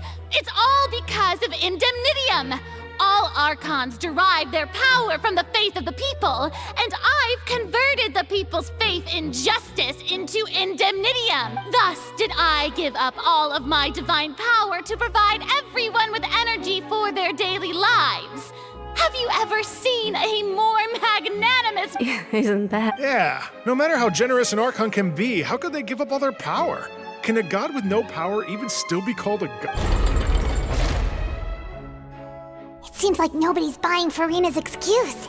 Hey, come now, everyone. Please don't stare. I'm still the same Farina you knew, right? The one that you loved. Please. If what the prosecutor said is true, she really has committed a grave offense. Did she deceive all of us? And all of our parents and grandparents too? And all of our ancestors? Enough! That's enough. Tell me then, if if I'm not the real Hydro if you have no evidence of another Hydro Archon's existence, nor can you find anyone who can back up their claim to be such, then what grounds have you to say that I'm not actually the real deal? Wow, she came up with yet another argument. How can we...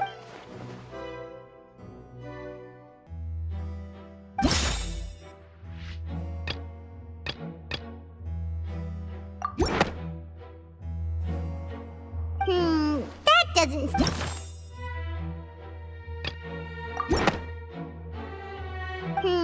that doesn't...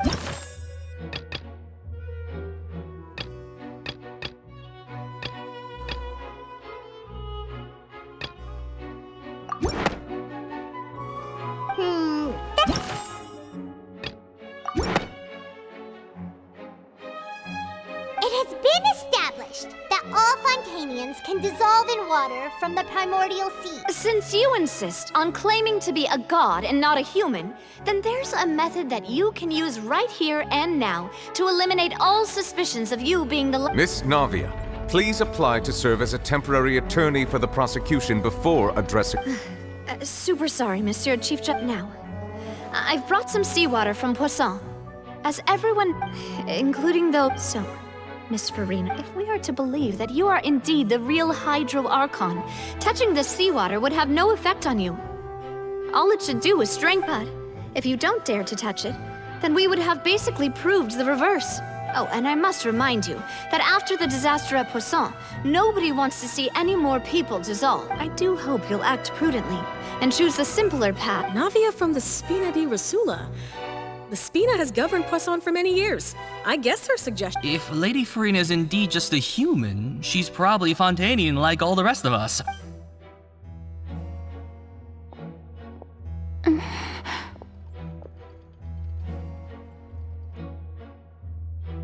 Lady Farina, this test has been unilaterally proposed by the prosecution. As it falls outside the realm of standard court proceedings, you possess the right to decline participation. Well, of course he had to tell her that. But refusing to participate is basically the same as a confession of guilt. She's just staring at the water without saying a single word.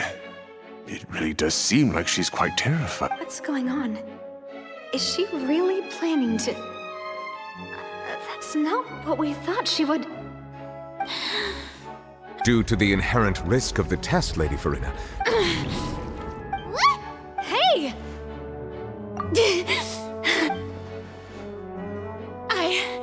I'm fine! Look at me, will you believe me now? I really am your Archon! I'm nothing like a normal human who would fall apart as soon as they touch this water! Miss Siegewin? If you're present, Miss Siegewin. Siegewin? Don't be nervous. It'll just take... That's... Please announce the results of your evaluation to the court, Miss Siegewin. As everyone doubtlessly saw, Miss Farina was displaying symptoms of hyperventilation and flushed skin. These indicate she was experiencing the adverse effects of exposure to primordial seawater. The extent to which she was affected is the same as other humans when exposed to primordial seawater. Thank you, Miss Siegewin. Lady Farina, you may return to the... Oh, wait. What did she just say? I didn't get dissolved. Well, considering your tendency to run from your problems, we did originally prepare a direct sample of the seawater around Poisson. However, after extensive discussion, we exchanged it for a sample that is not concentrated enough to dissolve an actual human. After all, on the off chance that something entirely unexpected might occur, we don't want anyone else to lose their life. Yeah, so out of regard for Farina's life, you secured a low-concentration sample and asked the head nurse to serve as an expert witness. It's a great thing that the direct sample wasn't actually used. Farina could have... I can't believe...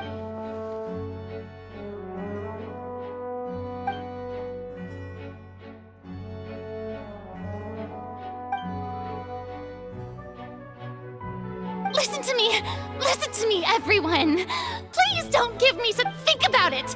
How can you conclusively prove that an Archon can't also be affected by... Also, if I was really just a human,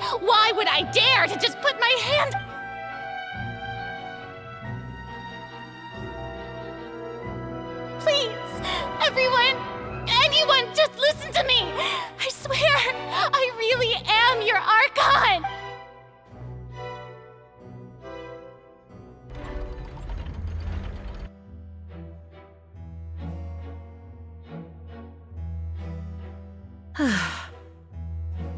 I don't think anything she says at this point will sway anyone. The odds are just too stacked against her now. With all the things that have been said, Paimon doesn't think there's any way left for Farina. I believe the time for arguments and presentation of evidence has come to an end. If there are no objections, we will move on to the final judgment.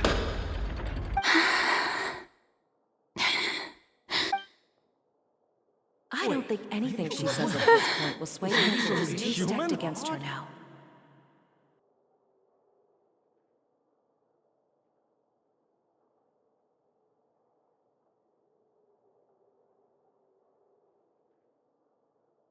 In my capacity as Chief Justice, I shall now render judgment on Farina's misrepresentation of herself as the Archon of Fontaine. As a human who knowingly deceived her fellow citizens, Farina is guilty.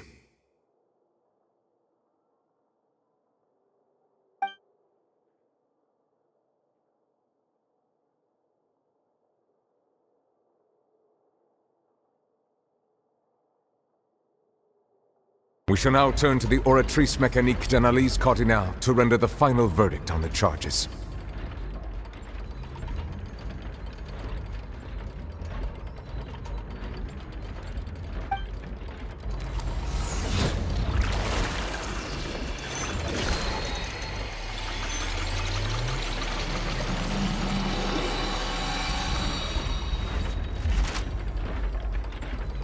According to the judgment of the Oratrice Mécanique d'Analyse Cardinale. Well, what's wrong? What's the Oratrice's verdict? No, the Oratrice also displays a guilty verdict. Isn't that correct then? However, the exact wording of the verdict is thus: to be punished via the death sentence. That's actually one of the available sentences? I've always thought that it was just a myth. The one and only time the death sentence has been handed out at the court, and it's been given to the very person we've worshipped as the god of justice? What a— Farina's been sentenced to death by the Oratrice? We just wanted to use the trial to show her the seriousness of things so she'd tell us the truth. This outcome is indeed quite strange. According to Fontaine's current definitions of justice, as well as its recommendations for criminal sentence, is this sentence really appropriate for the crimes that have been committed? Yeah! Even Fauché wasn't sentenced to death by the Oratrice. You know, the real evil mastermind behind the serial disappearances case. Indeed. Not only is Farina's sentence overly excessive, the very point of our trial today was also to prove that Farina has never been the Hydro Archon but now, the Oratrice seems to have deliberately invoked the title of the Hydro Archon.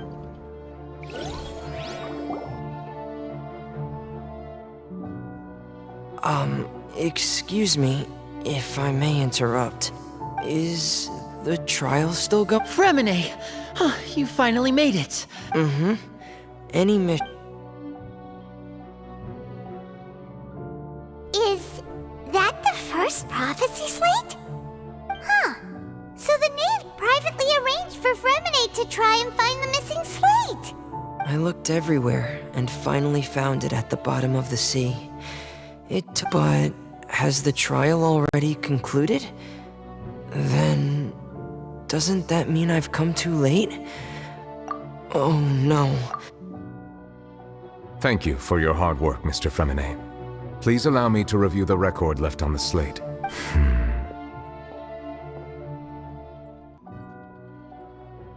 Traveler, I believe that you have already seen the other existing slates, and would like you to come here and Huh? So what do you see? What is... I believe I have now made sense of the Hydro Archon's crime. It has to do with Fontaine's lost history. Huh?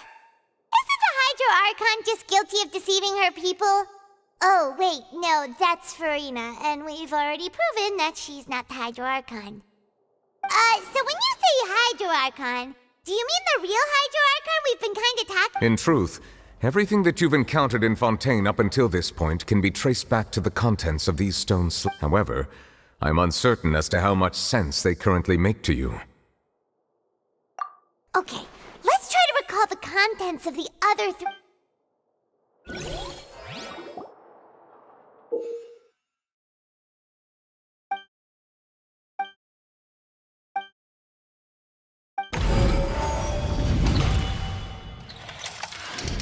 The first stone slate describes what you just said. It seems to show the previous Hydro Archon using her divine power, and then the Oceanids turn into humans. Does that mean that Fontanians are transformed Oceanids? Oh, Paimon wasn't expecting that. But if Oceanids can turn into humans, then perhaps this process... The second stone slate shows Celestia floating in the sky, and the Hydro Archon and her people worshipping it together. This must be the point when the Hydro Archon and the Fontanians were branded with their original sin. The third slate shows the Hydro Archon sinking into the sea surround... That reminds Paimon, didn't we also watch... Well, the fourth slate is the prophecy the Fontanians have been talking about. People dissolving into the sea, the Hydro Archon. We didn't believe that such a crazy disaster could happen at first, did we? But after...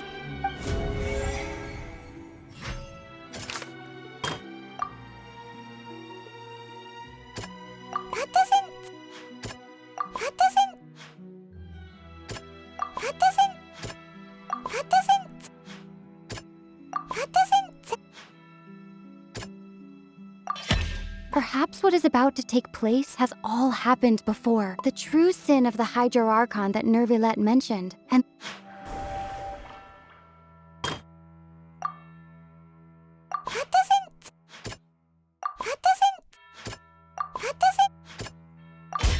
It's not as simple as falling into the sea. When Navia fell into the sea, the stone slates show the people gathered around the Hydro Archon in the sea.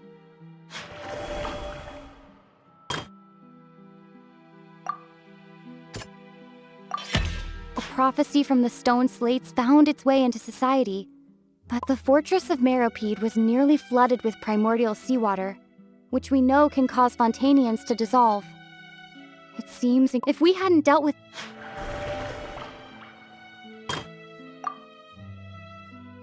That doesn't sound quite... We know from the case of the serial disappearances of young women that Fontanians can end the first stone slate. This might...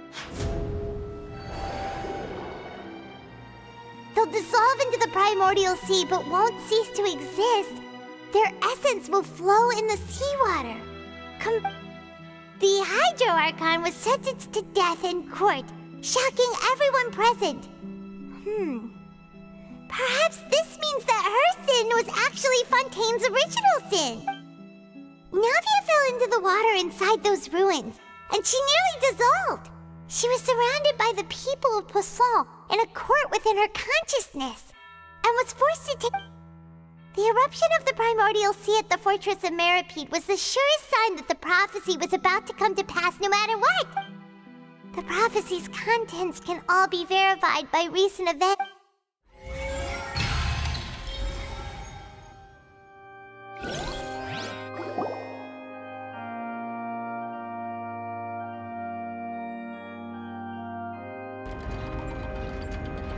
Huh? Oh, Paimon gets it now! So that's how you can make sense of it. But then it feels like we're going to have to share some truly... Let's hear them. Incredible. Linny, did you hear that? We're not real. All Fontanians were originally created by the late previous Hydro Archon, with Oceanids as their basis. The evidence for that can be found in how only Fontanians could dissolve in primordial seawater, and how all the girls Vacher dissolved were also turned into Ocean. Oh, and according to Navia, when she was about to get dissolved, she also saw everyone gathered around for a trial, all of them in the shape... Indeed. Yeah, and it follows from the content of the first slate that she probably angered Celestia by creating humans without prior permission.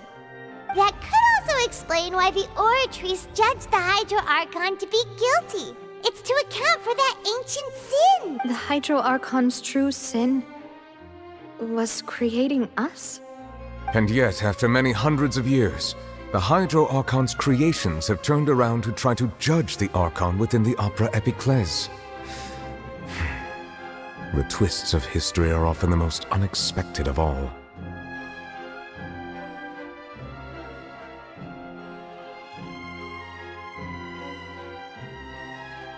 Yeah, isn't the image here just like when Navia fell into the sea? So wouldn't it be trying to show the image of the Hydro Archon also falling into the sea once the prophecy has been fulfilled in the fourth slate? In the end, the people will all be dissolved into the waters, and only the Hydro Archon will remain weeping on her throne. Only then will the sins of the people of Fontaine be washed away.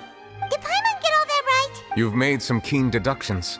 I must say, given how much you still don't know, it is impressive that you've already managed to connect so many pieces of the truth.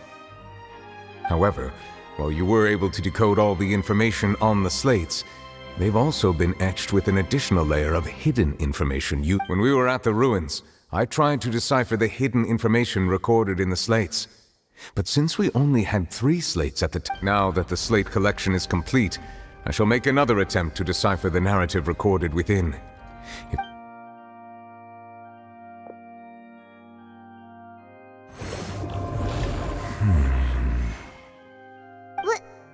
I believe I should share this truth not only with you, but with all the people of Fontaine as well.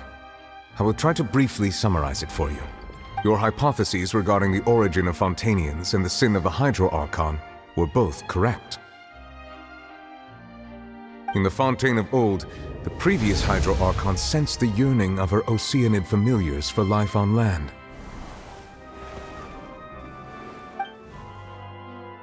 The Oceanids were enamored with the beauty and romanticism of human beings, and wishing to have those experiences for themselves, expressed to the Hydro Archon their desire to become of a similar kind. However, even though water as an element is intricately linked with the power of life, the Hydro Archon, as one of the 7, did not possess the authority to create a new form of human life. Not one to give in, she eventually found a way to create permanent humanoid bodies for her familiars by appropriating the power of this planet's primordials. She poured primordial seawater into the Oceanids' blood vessels, creating humanoid mimics in the process. But if Fontainians were to ever come into direct contact with water from the primordial sea, the power within their bodies would escape these artificial restraints and return to the sea. As a result, their forms would collapse, and they would be reverted to their original forms as Oceanids. Of course, the Hydro Archon never received permission from the heavenly principles to create a new human race. And thus, the Hydro Archon and all of her creations came to shoulder the original sin of appropriating the power of the primordial sea. That is the true history of how the people of Fontaine first came into being. So we were all Oceanids? That's way too much information for me. I think I'm just going to pretend that I never heard a single... Wait, but if that's the truth, we can't let the Hydro Archon be sentenced to death. After all, her only sin was creating us. This really might be too much information for your regular Fontainian. Alas, your hypothesis regarding the 3rd and 4th stone slates was inaccurate. The slates' respective positions are, in fact, correct. A key point of the visual on the 3rd slate is how all the individuals depicted in the water are humans rather than Oceanids. They have not been dissolved, which implies that the water depicted in this slate is not water from the primordial sea. The nation of Fontaine is the nation of Hydro, as well as the nation of Trials and Justice. Instead of being the literal element, the water in the scene symbolizes judgment and justice. You may also recall Navia's experience. When she fell into the sea, her consciousness was surrounded by that of many others who intended to hold a trial to determine her fate.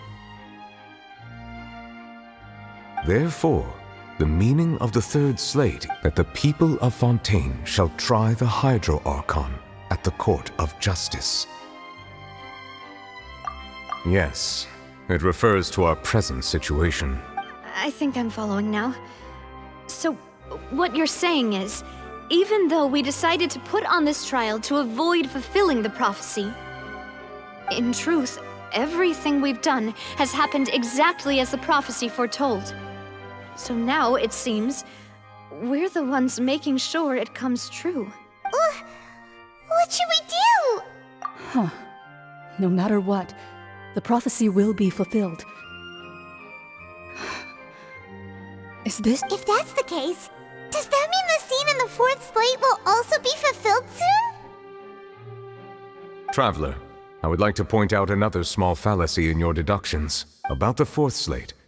You probably thought that the eruption of primordial seawater beneath the fortress of Meripede served as the surest sign that the prophecy was about to come to pass, yes? However, I believe that rather than being a sure sign, that eruption could in fact only be a small warning of something far worse to come. As for the root cause of the catastrophe, I believe you've already encountered it once.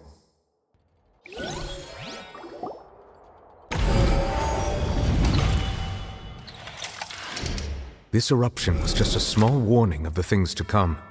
We must find the root cause.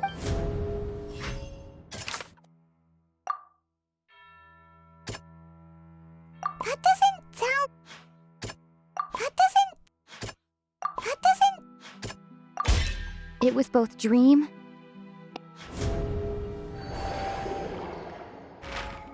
If we're talking about a true culprit, that could only be that thing inside the primordial sea, right?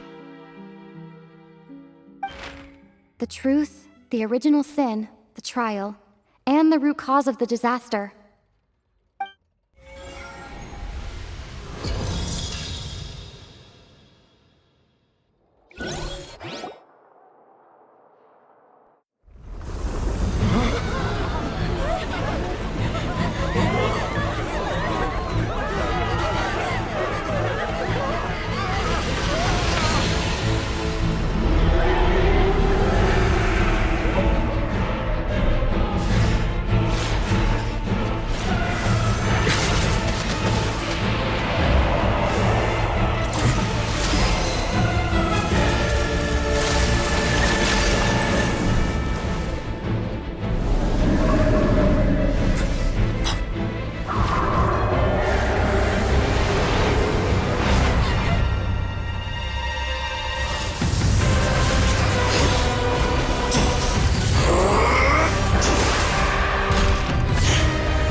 That was way too close! How did that thing just burst into the Opera House? Wait, was that the huge whale you— So we've met it at last. I understand very well why it has chosen to make an appearance here. That whale does not belong to Tevat. It is a monster that has traversed the stars, weeping all the while. It has been greedily consuming the energy from the planet's primordial sea, using it to grow. That is the main cause for the rising sea levels. And once it has finished consuming all of the energy contained within the sea— You said that when the Hydro Archon first created Fontanians out of Oceanids, she filled their blood vessels with primordial seawater. Precisely. That whale finds the blood of Fontanians nigh impossible to resist. Therefore, when it left the primordial sea, it decided to make its next stop a packed opera house full of food. We just barely managed to push it back, right? In that case, won't it come back? That is correct. Indeed, it is more accurate to say that we should thank that Harbinger for buying us some time. Without him, the whale would have likely come onto land far sooner. From the way he looked, He must have been fighting the creature for quite a long time. That battle maniac. We've always known that he had a special connection with that whale, but we definitely didn't expect it to help us out like this. Anyway, now that we know that this whale is the actual cause of the disaster recorded in the prophecy, It is too late. It had already absorbed too much of the primordial sea's energy before we could notice it. At this point, even if the entirety of Tevat were to be destroyed, it could still survive and swim off towards some other world. That's not something We've already done everything we can, and we even found the true culprit. We've come so far. You can't just tell me that the last hurdle is some impossible— Indeed. That's not how a grand performance should end. I'll fight it to the end. No matter what. So the prophecy will be fulfilled no matter what, huh?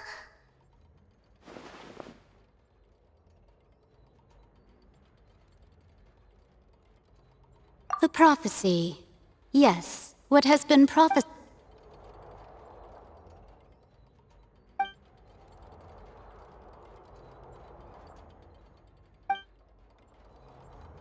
Just as prophecies are usually only the future as seen from the perspectives of the gods, could things be— Ultimately, fate shall serve as your only guide, no matter what will happen in Tevat.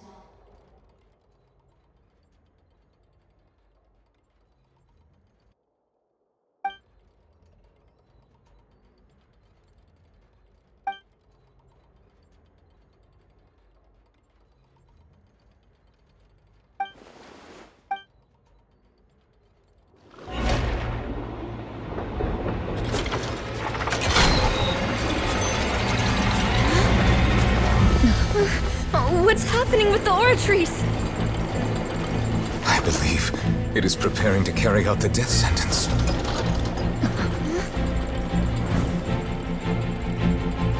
Farina!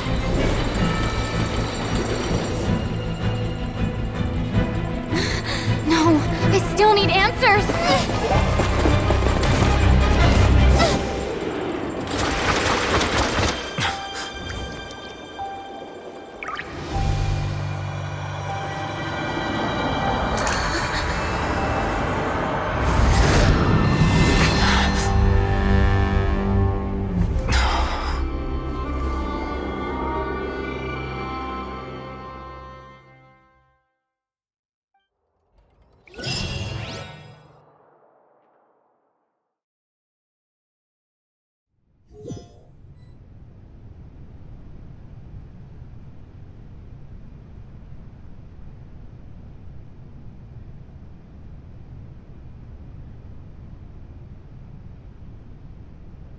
You. Sorry. That shocked expression on your face is just too amusing. You are not Farina. Ah, the sweet sound of bewilderment. Marvelous. A sure sign that my attempt to deceive everyone was a resounding success. But to answer your question, I am Focalor. You know, the god. Focalor? Why did you deceive us? Oh, that wasn't my goal, of course. Goodness, no. But I had to fool everyone else too, if I was to stand any chance of the heavenly principles. Deceiving the heavenly principle? It's all because of that pernicious prophecy. Dreadful, wasn't it? Everyone doomed to dissolve.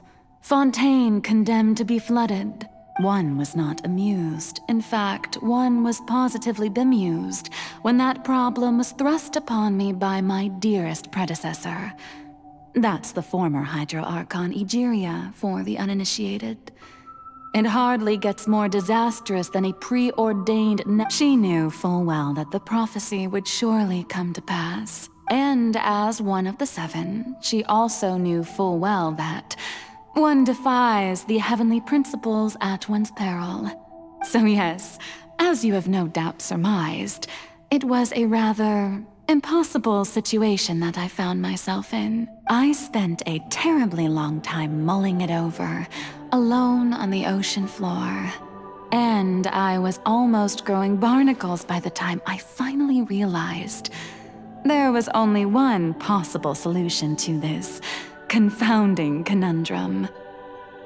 I had to outwit the heavenly principles, allow the prophecy to be fulfilled, ostensibly at least, while saving everyone at the same... I'm a genius, I know. I can only assume that's why Egeria chose me as her successor. Although, looking back now, it was hardly the inheritance one dreams of. Between the task of saving the nation, the quotidian duties of the Hydro Archon, and not to... But one can only play the hand one is dealt. I did not choose this, any more than I chose to be... So you were also once one of the Oceanids, transformed into a human by Egeria's... Yes, I was. I always dreamed of becoming human. And I still do.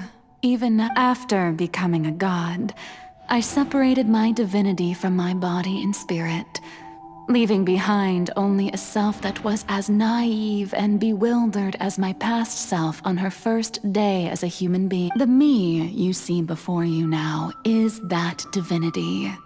And the human counterpart I left behind, I named Furina. She could feel joy, sorrow, and everything in between.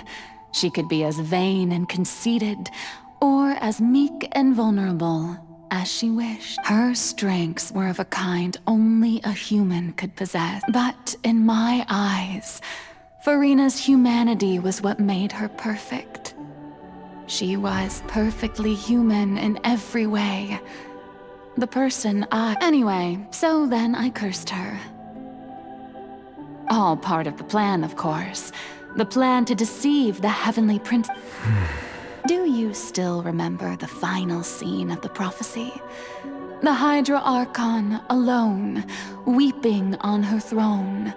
In order that the prophecy might appear fulfilled, I invited Furina to be an actress, to play the part of the Hydro Archon in the prophecy. Under the curse I placed on her, so long as I, Focalor's divinity, continued to exist, she could not die.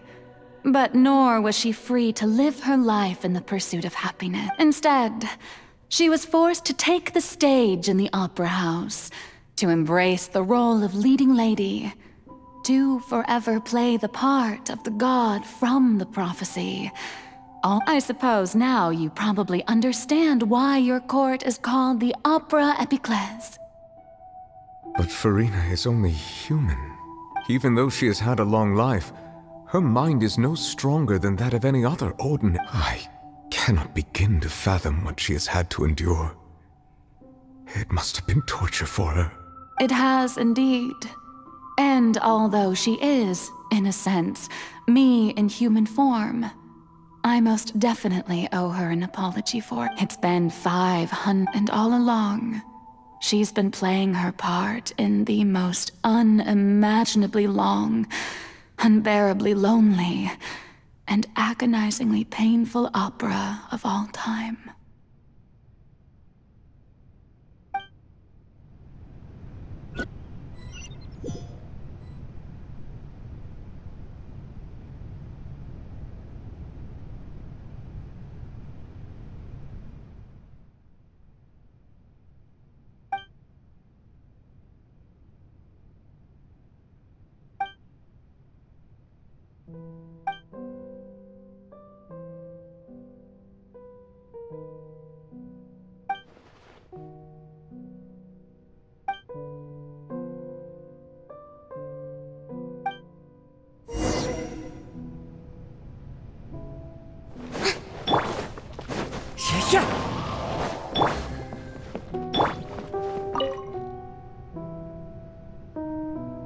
Oh? Who permitted you to come onto the stage?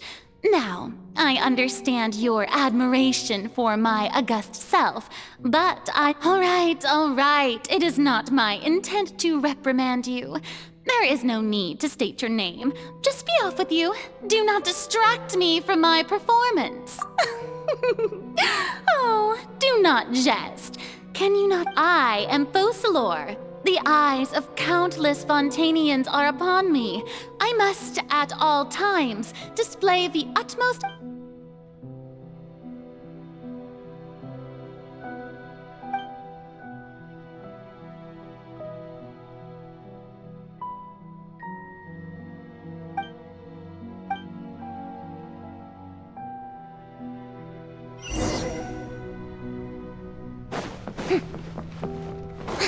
Dear audience, the performance is experiencing a technical difficulty, but worry not. The guards shall resolve it soon enough.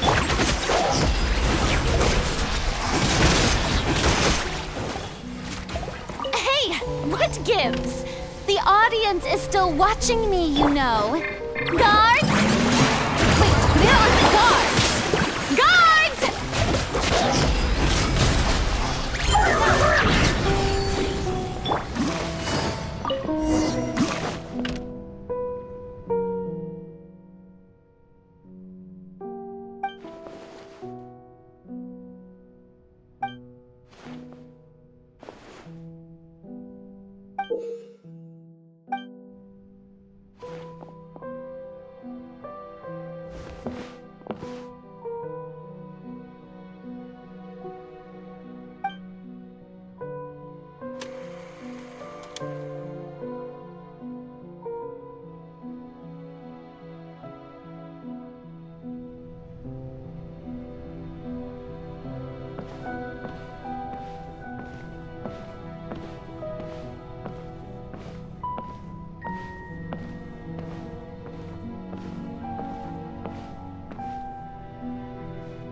Farina.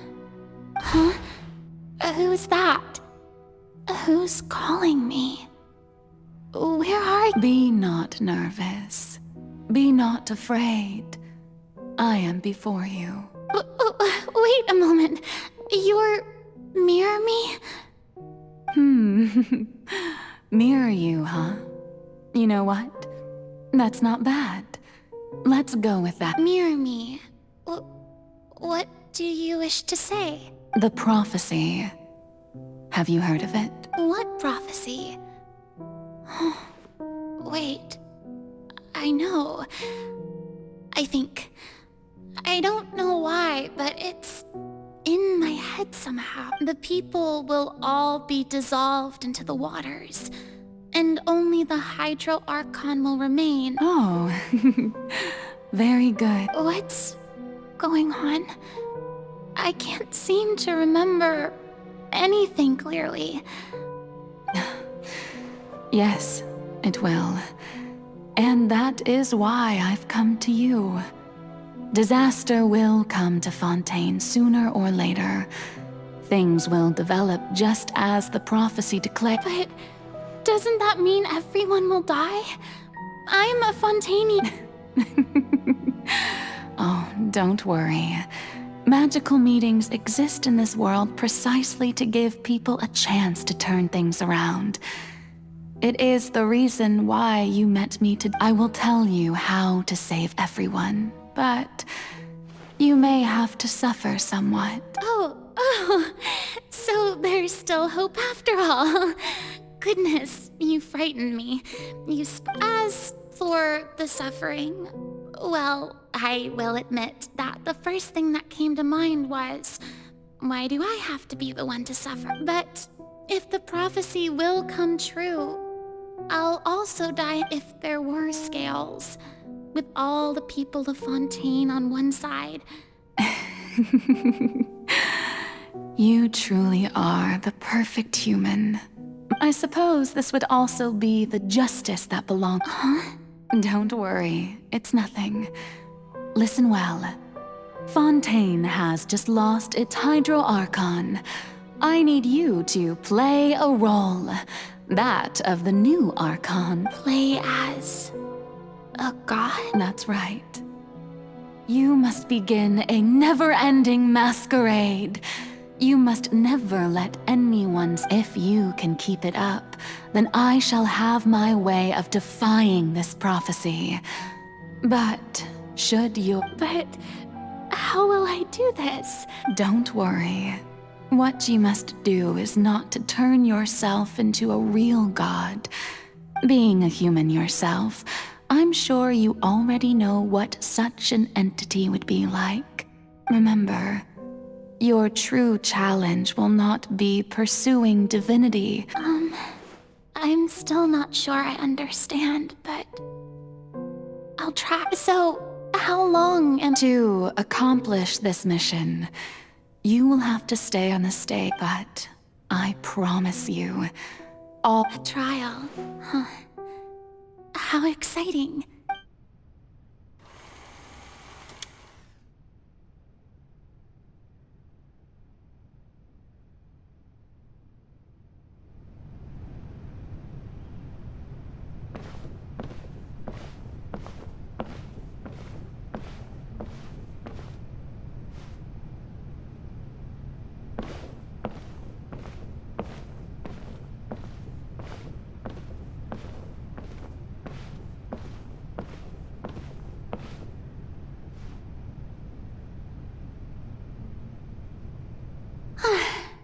The Maison Cardinalise has announced my accession, but this is my first time facing— what should I say to most appear like a god?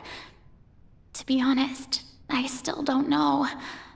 Perhaps— ladies and gentlemen, good evening, and welcome to the— I'm sure you've all heard about how I have taken on the role of Hydro Archon.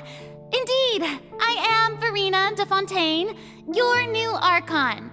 In truth, I know little about becoming a nation's new god, but it will be my honor to guide you all. As the god Focalor, the god of justice, I shall do all within my power to lead you into an age of fairness and justice. Once again, thank you all for coming. If you should have any questions or suggestions, please send them to the Maison Cardinalise. I thought I might stammer, but thankfully, I was able to convey my thoughts just— That's the new Hydro Archon. Is this some kind of joke by the Maison? I would have thought that a being that surpasses humanity would be a bit more assertive. Hey, did you hear that? She even told us to send her suggestions there at the end. Shouldn't gods be all-powerful? She's being so modest. What's the difference between her and an ordinary— If you ask me, perhaps the succession didn't actually happen. She might just be a Maison-backed puppet. Wait, what's going on?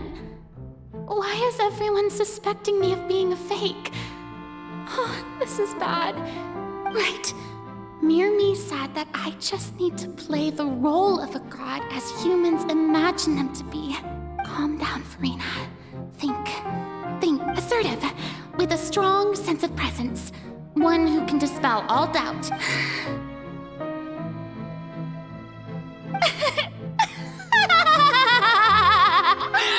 Oh, very good, my people. Only ones such as you are deserving of my rule. Now, I was wondering if some weak puppet were to one day come onto the stage and claim ownership of this opera house, would the children of Fontaine follow them? Well, it seems that you would all see right through them.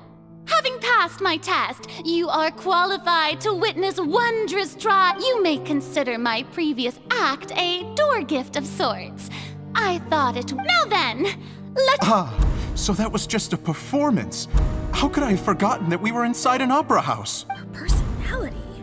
It's quite shocking, to be honest, but I suppose it's a better look than before. Such a fascinating and bold deity. How wonderful! Our future may yet be bright after all. It seems I've turned them around. Best follow this flow and My dear people, whether you acknowledge me or not, whether you trust me or nay, I say to you, keep faith in your ardor for justice. We have heard it said that this nation's sins can no longer be washed away. Well, the scales of justice should not weigh heavy in the hands of its God. May law be the prayer on our lips.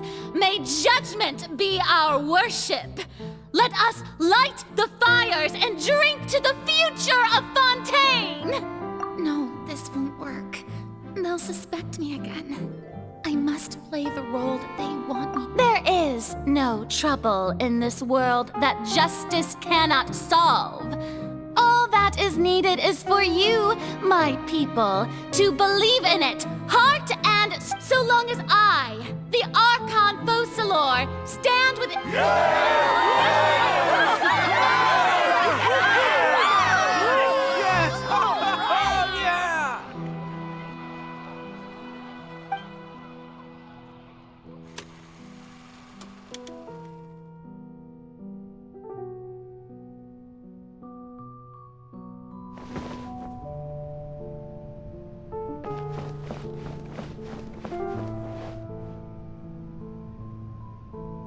Lady Farina, here are today's case reports, as well as a summary of the follow-up for your perusal. Come now, was I not just at the Opera House in person? Besides, none of these trials were the one that I'm looking forward to the— If I may be so impertinent, what— A magnificent, dramatic, and wondrous trial. That's true, I fear I lack the ability to grasp your divine thought, Lady Archon. No need for fright, and do not take what I said before too seriously. Go now.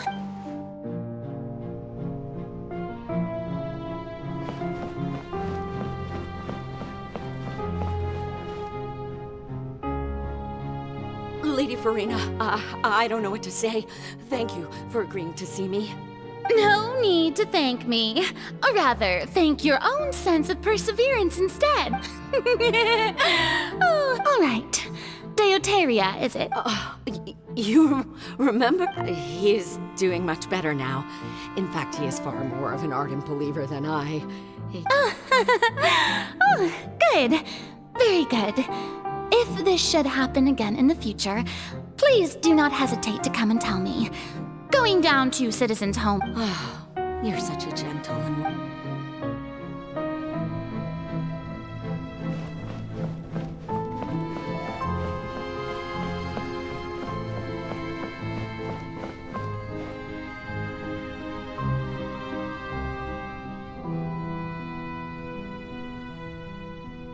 Lady Farina, here are the latest hydrological reports.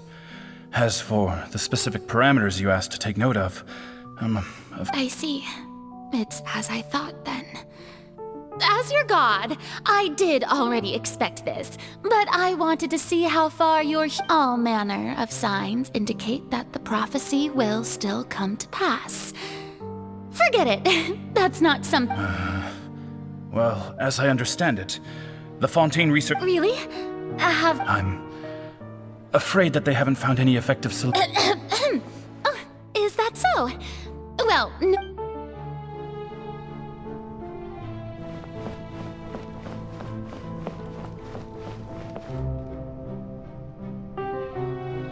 The day is finally over.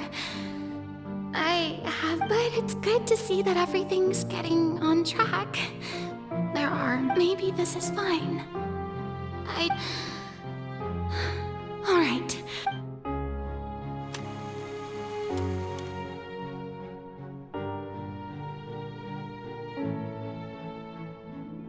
Lady Farina, here are the new trial reports for the latest cases, as well as a summary of the follow-up. There'll be no need for that. I've seen them already. There's no... Lady Farina, I've... Indeed, my dear, loyal citizen. Lady Farina, we're detecting significant hydrological anomalies near Poisson. Understood. Keep monitoring. Keep me informed should anything come up at the Institute. I don't think I let anything slip today. I just don't know when I feel utterly exhausted.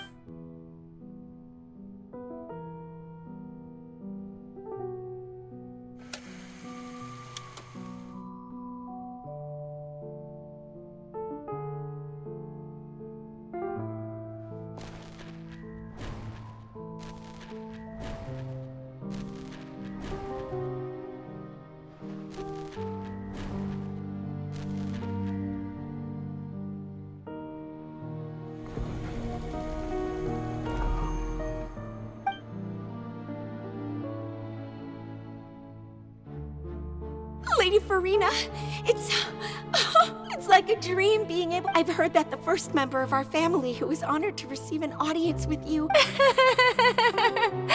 And what a fine family yours is indeed. What? Are you crying?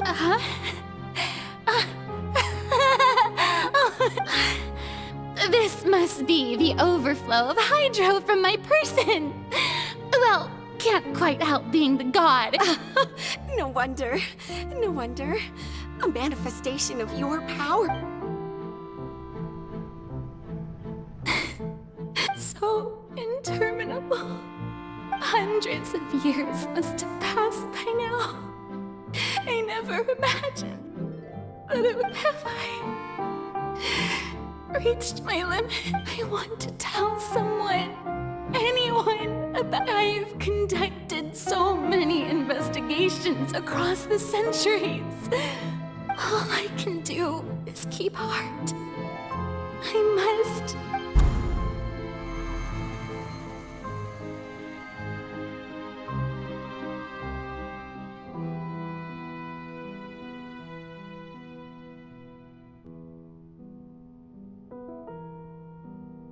Farina, you don't have to shoulder this burden alone. Although I don't know what you might be keeping from everyone, your people are more than willing to share your...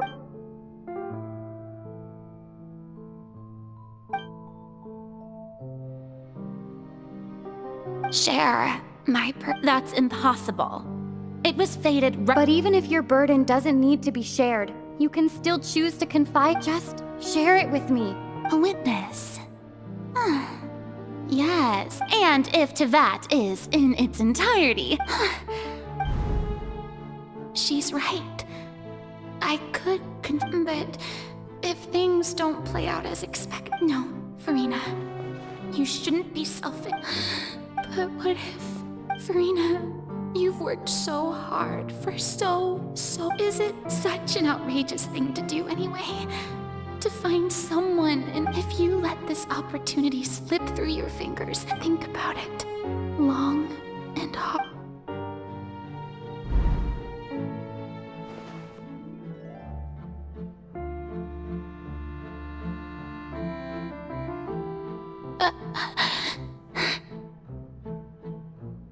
No, I have nothing to say. I am Farina, the Ark. All you need to do, dear spectator, is to witness my performance.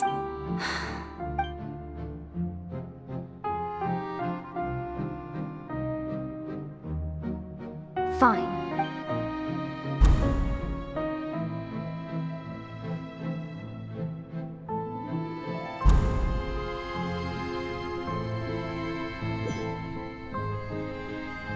So even Farina doesn't know the truth? You've never once let her in on the full plan? Yes, it had to be done. To deceive the heavenly principles, you must first deceive yourself. She did very well.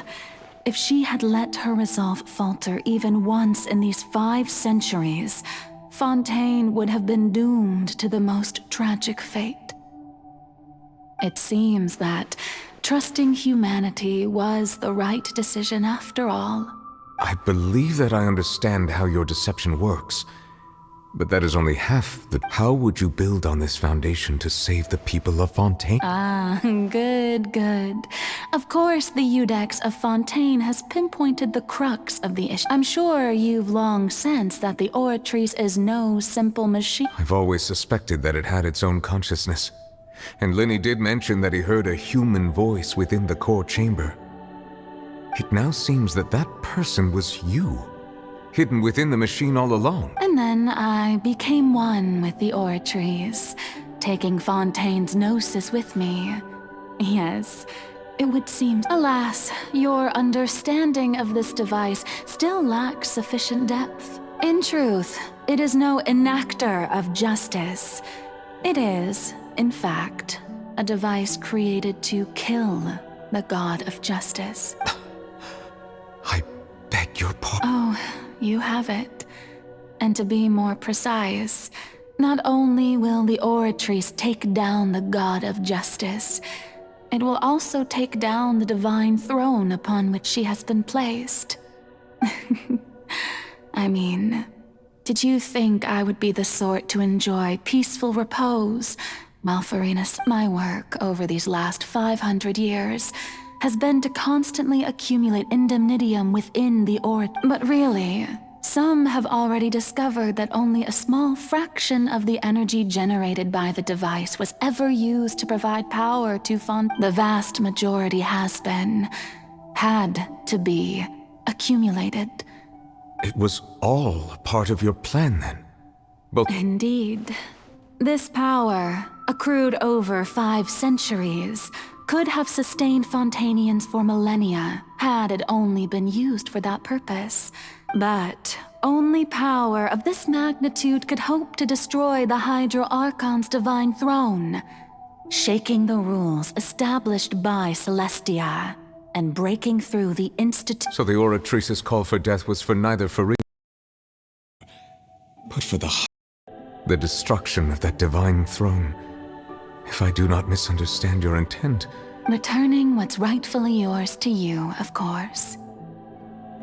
In other words, this was all done to return the authority of the Hydro Archon to the Hydro Dragon of this planet.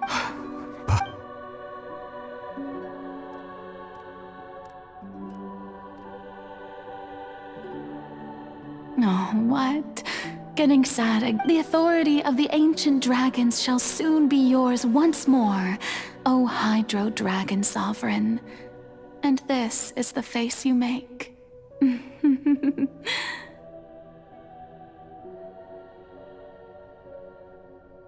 All you've done throughout the years is just so you can sacrifice yourself at the very end. I've never quite seen it that way, you know.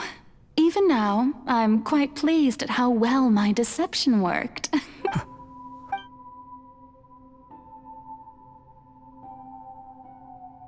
Hydro Dragon, Hydro Dragon.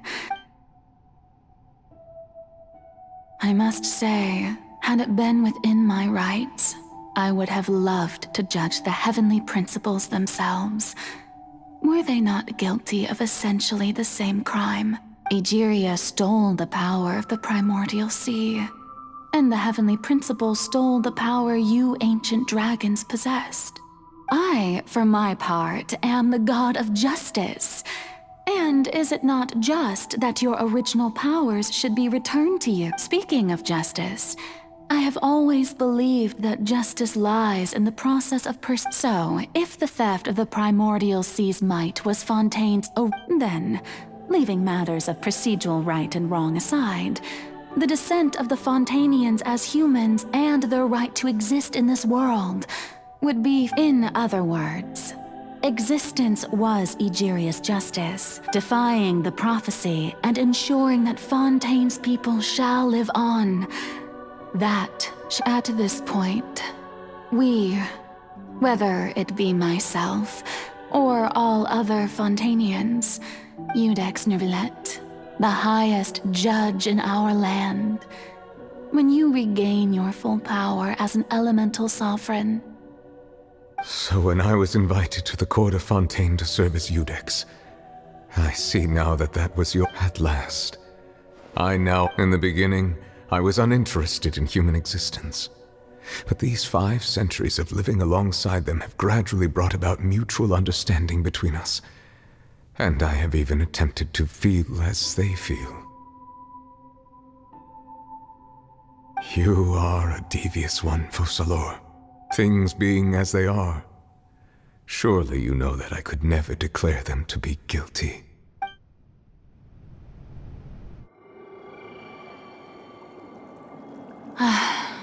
The hour of my execution is almost here. For the sinner, the curtain call has come. I know I may not sound it, but faced with death, I find myself a little afraid. Perhaps this is one thing both gods and humans have in common.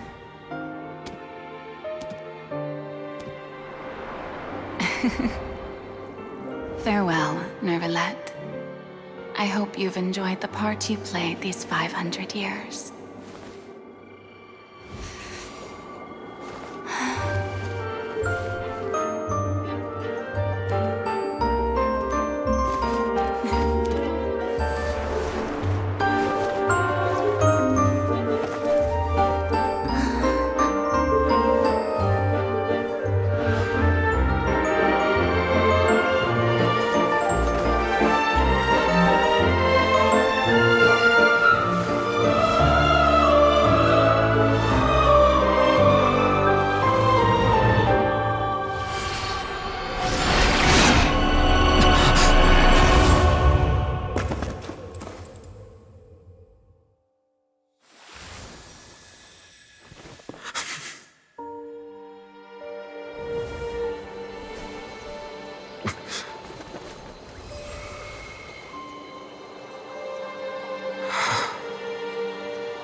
Codex Nouvelet, hereby declare,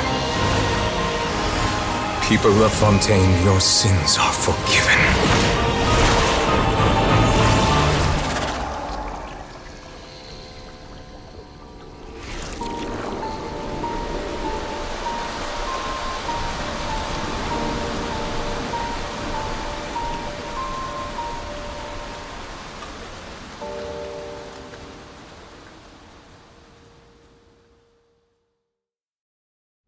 There are leaves.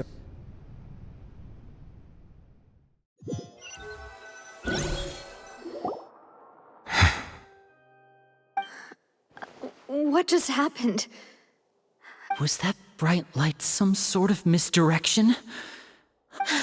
But since we're all still alive and haven't been It's time to end this. We must mete out Didn't you say just a moment ago that I have gained the strength sufficient to deal with it. Through certain means, I now have the ability to separate the power of the primordial. We should seize the opportunity to pursue our quarry. Traveler, now that the oratories can no longer function, I require an executor to help me mete out the root of the calamities befalling Fontaine. The beast that come with me, traveler. The hour of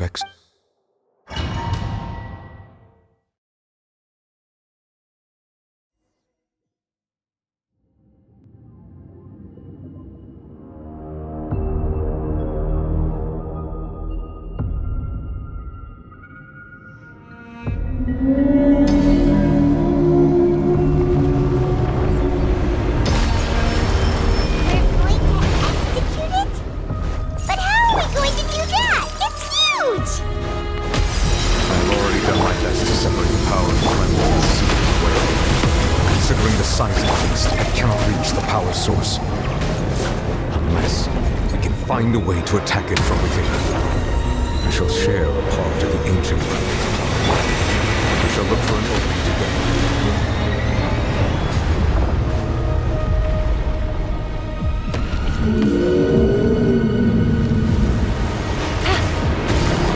I can feel its sorrow turning into hostility.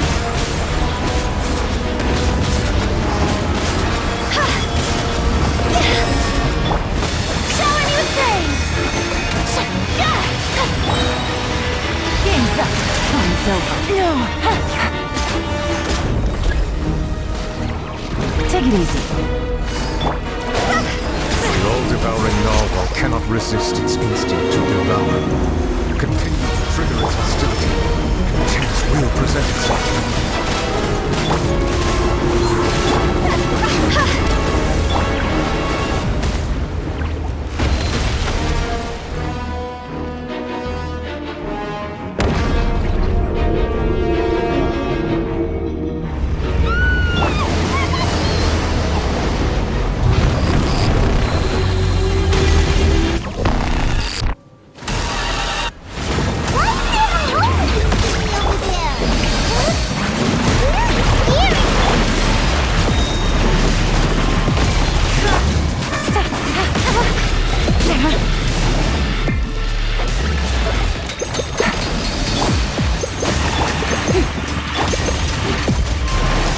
I have granted you my protection.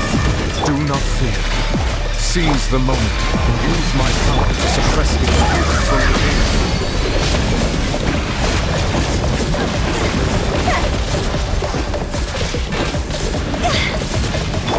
Busted. Strike a blow! Time to shine!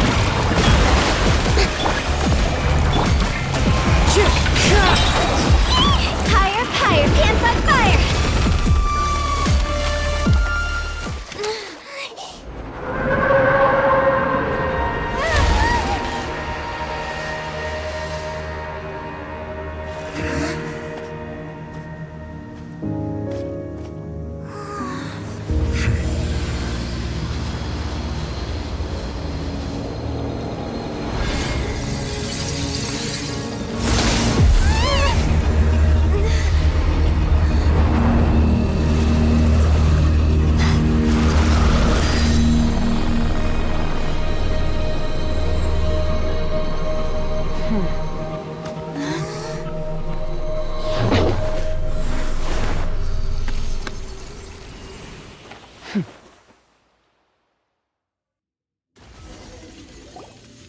Thanks for helping with the cleanup.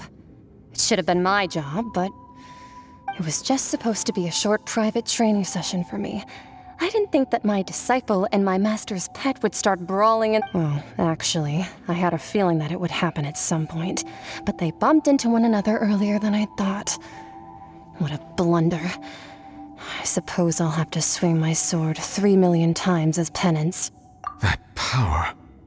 Who are you Paimon has an idea. From what she said earlier, she must be Child's master. It's just that he gave us the impression that she was, less... I simply did not have anything to say to the weak. But you, on the other hand, managed to defeat the all-devouring narwhal without using power from beyond this world, so you may speak to me as equals. I have to agree. It's a strange use of a planet's primordial waters just to raise an all-devour— That kind of power is wasted on it. It's not cooperative. It eats too much. And I have more important things to do with my time than pet sitting. The only thing that creature has going for it is its looks. All in all, it fails as a pet. Miss Skirk? The point be— Well, being that this pet almost destroyed an entire nation, so what sort of person is your master? Well, Child's master's... Oh, right. So you don't know him. Sorry, I assumed you did. His name is Sertologi. I am unfamiliar. Huh. So Master is insufficiently famous. How should I describe— The foul? Still nothing? Well, how about the visionary? Ooh, that one we've heard! Rhine-Doctor's part of the Hexen Circle. She's Albedo's mom, right? Oh, so you do know that name. To be honest, I also heard all of those names and titles from my master. I don't actually know them either, but I suppose you understand now, yes? My master is likely a similar sort to Rhine— Wait! Didn't you also mention a visionary person? Actually, never mind that. I believe it expedient to inform you that the all-devouring narwhal used up nearly all its strength. Such roiling hydro energies will prove difficult for the planet's deep seas to digest. As such, the fontaine back on the surface has most likely been thrown into chaos. In other words, the prophecy that you've been fretting over should now be in full swing. What?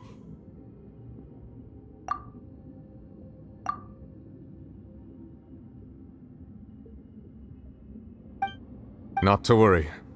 Focalor has already managed to deceive the... In the end, the people will all be dissolved into the waters, and only Farina will remain, weeping on her throne.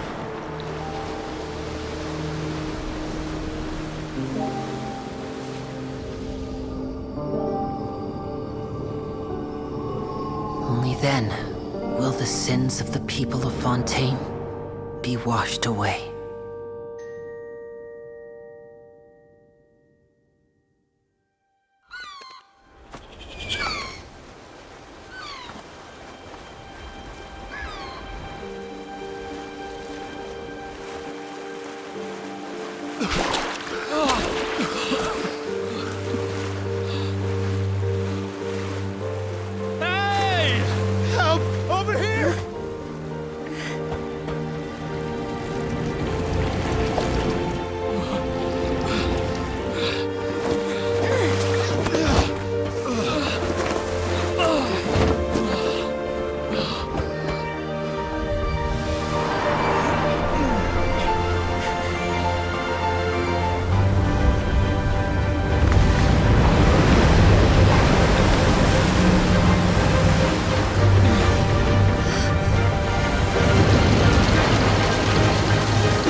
All hands, initiate emergency rescue!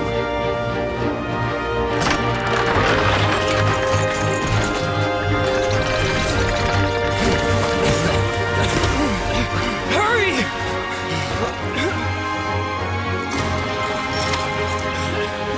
Hey, lend a hand!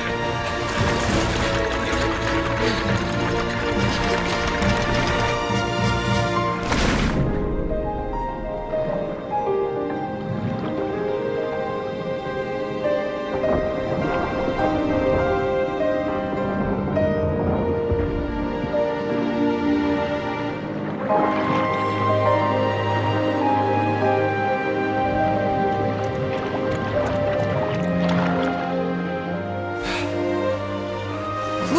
The water's receding!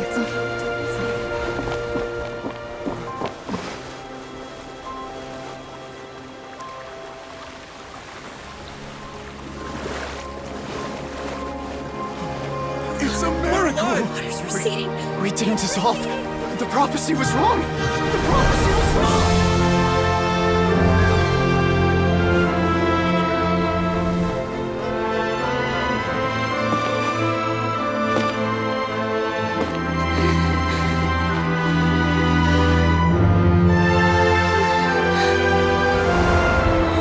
Are you alright? We're saved. The prophecy was wrong.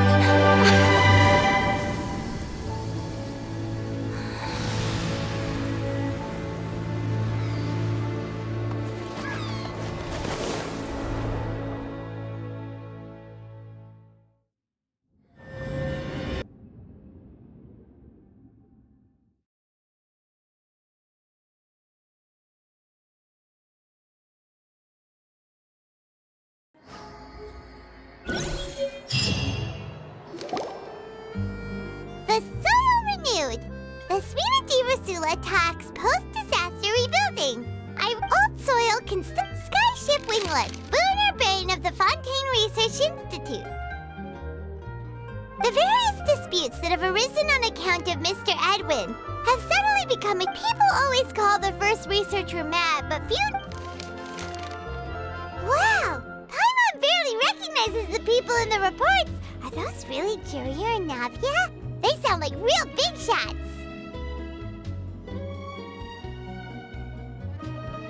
What do you think? Pretty enthralling, huh? The Steambird's idea was the value for these big scoops lied. Edwin's assistant, Jurier, created a true flying ship, while Navia is leading people in the reconstruction of their home. I'm sure that these stories... Paimon's curious too! And that's exactly... Are you sure? Oh, this time will be different.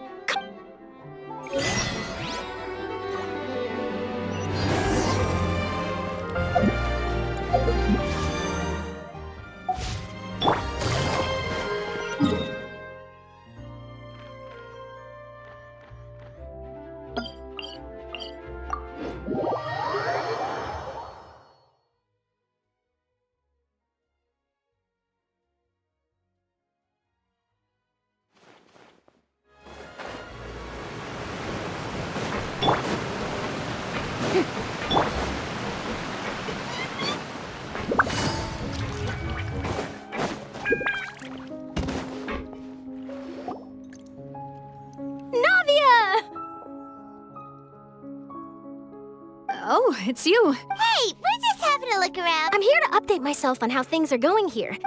Let me introduce you. This is Mr. Garunt Snežević. Our residents are hard at work as well. Thanks to everyone, we're... Hello, Miss Charlotte. I'm a big fan of yours. I especially like that art, but if you don't mind, could you not emphasize our role too much in your report? It's not charity we're doing here. We just happen to share the same interests as... I get where you're coming from. I'll keep it as simple as possible. That would be fine. Oh, you're back too. How are things? We finished laying down the construction materials. It'll be another hour before the workers are able to go over there. Huh? Well, her reputation's greatly risen after that whole duel business with Miss Farina. So she's here in Poisson to wait out the heat. There's too much to consider in the reconstruction of Poisson. The Spina has need of more decision-makers. And, well... Oh, wait just a moment. Do you mind me asking a few questions? You know, about how you felt before the duel. Forget it. I'm sure... I see you're the same as... Well, if we're talking about doing things for my sake, you might as well just take a few more photos of me. Of course I will. I'm not gonna let her off that easy. All right, then everyone who wants to be in the photo, gather up. And smile.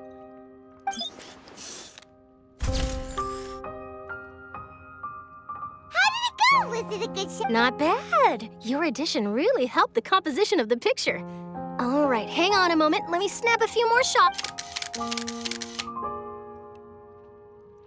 All right, that should do it. I'll be back here later anyway, so let's call it a day.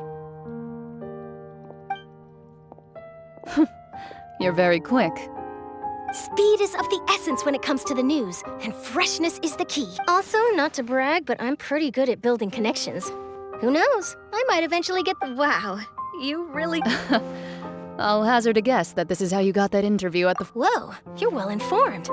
Let me make a guess too. I asked— That's a... In truth, all Monsieur Neuvillette asked, I told him that it was best not to speak too soon. There's no guarantee that Ridesley will make a person— You're right. I've got to treasure every moment I have with them. Stay safe now. And tell me if you hear—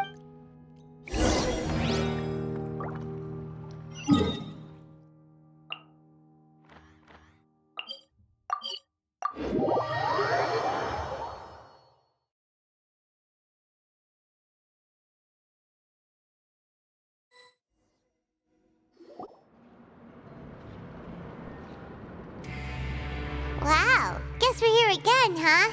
There's a real nostalgic feel. Looks like you've been missing us. Duke! Did you come all the way to the— Of course. I'm here to welcome you and our dear Miss Charlotte, whom our good head— It's an honor to finally meet— No need to thank me. But that said, I shouldn't be the focus of your interview. I trust you recall our agreement? Of course, of course. All right then, this way.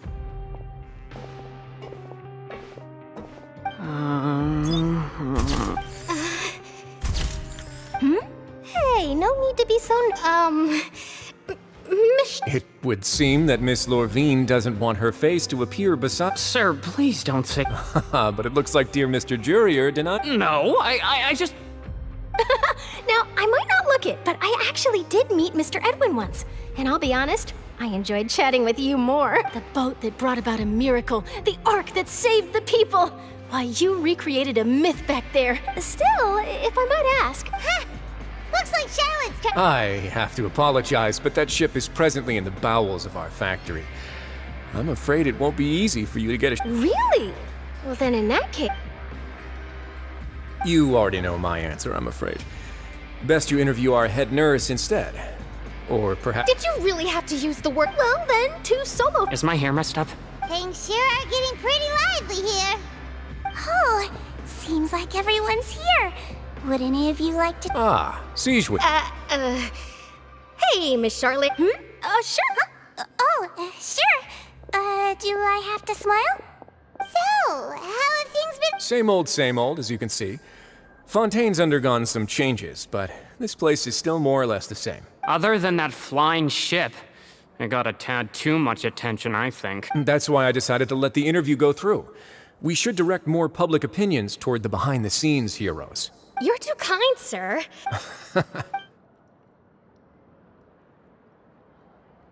I see. Lots of things happened that day, huh?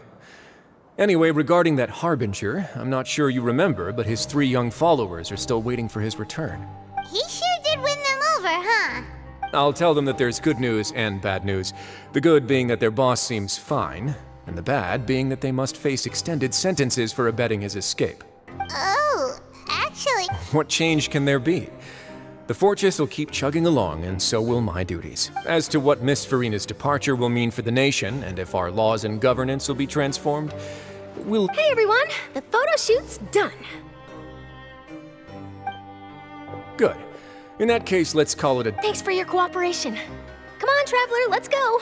There'll be a next time? Maybe. Who knows? I might write a story about— All right. Last stop, the docks.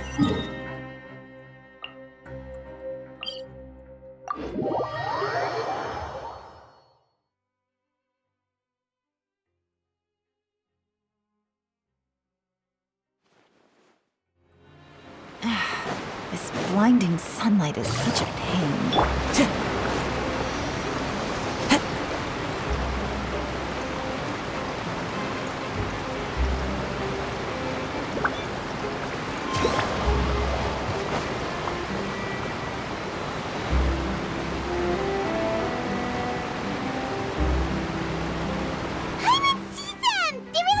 Navia mentioned that she stayed in touch with Linny and the others after working together.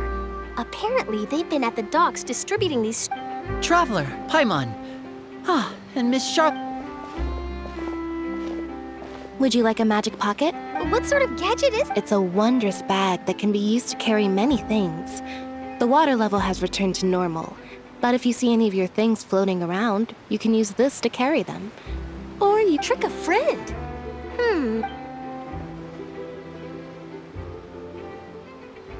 You could just make a friend like Fremine here.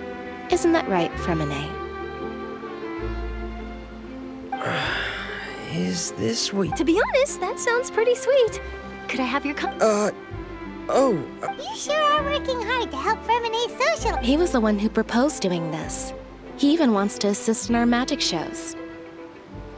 Yes, I was planning to first introduce Pear as an assistant, and later Fremine him. That said, would anyone want to see a diver escape underwater? Oh, it'll work out. Every journey... Lynette, could you come over? Got it. My, that Charlotte is rather perceptive. She got rid of everyone the moment she realized I had something to say. Father says that you did a great deal during the latest events. She's very That's all right. We were more than happy. Oh, I guess you haven't... After Lady Farina left, Father and Monsieur Nervillet opened negotiations, during which he gave Fontaine's gnosis to her as a diplomatic gift.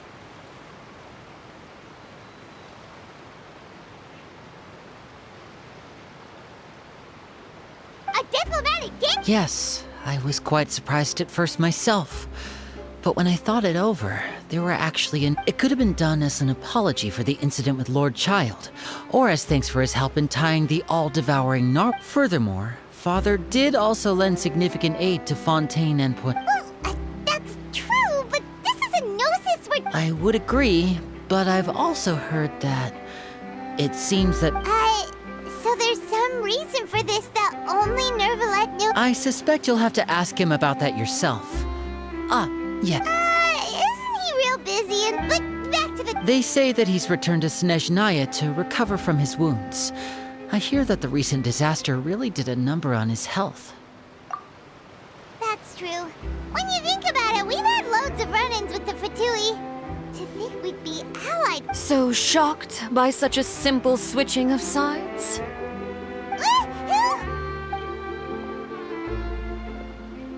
Father! Well, what do you know? Come to the docks to see how my children are doing and meet the Traveler by chance. Please do not pay my accomplishments in Fontaine too much mind.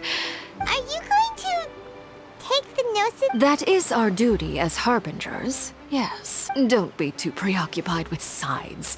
The goal of the Fatui concerns not a single place or person, but the entire world. With such a grand goal in mind, it isn't switching my masks. Is something I've always done. Well, that depends on many things.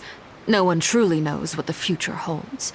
What good is honesty? As for you, I very much look forward to our next collaboration. Good things cannot be achieved alone, and you've proved yourselves to be great partners.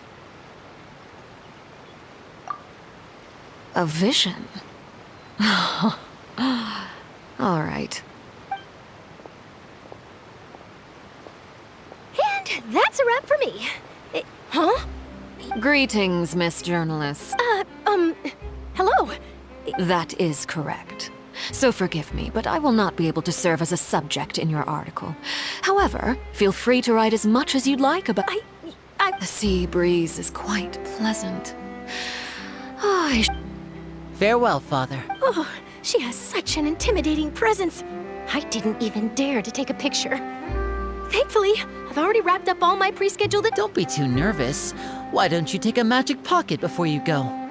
Here, Traveler, Paimon. To move things about? That's right. Funny. I was giving out magic pockets when we first met, too.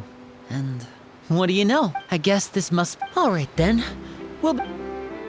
Well, guess we sent Charlotte, huh? Shall we go...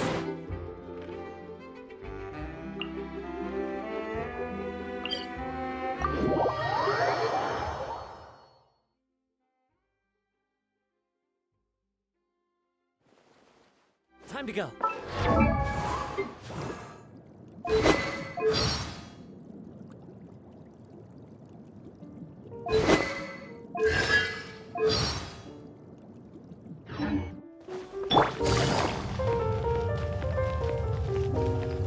Take it easy.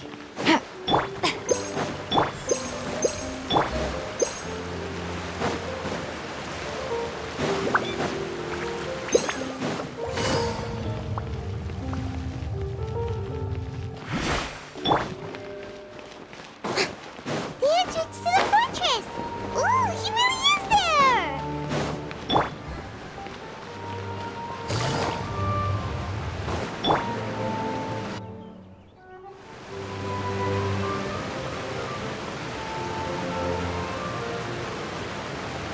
So, you really are here, Neuvillette! Paimon didn't think you were going to have free time this hour of the day. Really? Oh, I suppose you must have met Mr. Linney. He took the time to greet me earlier when he passed this way. In any case, you came at a good time. I was just considering reaching out to you to set up a meeting, so I may explain. Aw, Paimon's glad that you remember. Alright, let's have it then. How was Fontaine actually saved? The whole business is still quite... It is strange how words can often leave a bitter taste in the mouth when it finally comes time to say them out loud.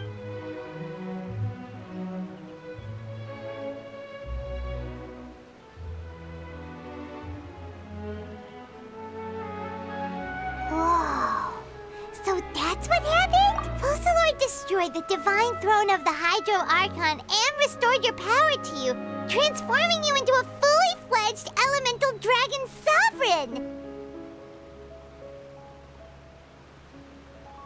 But Paimon still doesn't quite get what you did to save the Fontainians. For me, the authority of the ancient dragons refers to absolute control over the hydro element. Fontainians were incomplete humans born of Egeria's use of the power of the primordial sea, with constitutions similar to that of... But so long as those primordial energies remain within them, I could use the ancient dragon's authority to grant them true blood, after the fashion in which... In other words, when I gave my verdict, Fontainians became true humans, and thus would naturally no longer be dissolved by water. Focalor must have counted on you to make that decision as well. Your verdict was the key to making the prophecy appear to have come true while saving everyone. Yeah, and in a manner of speaking, Focalor finally managed to fulfill the original Hydro Archon's wish. It seems from your expressions that you still have more things you wish to ask. Ask away. I will tell you the truth as I know it.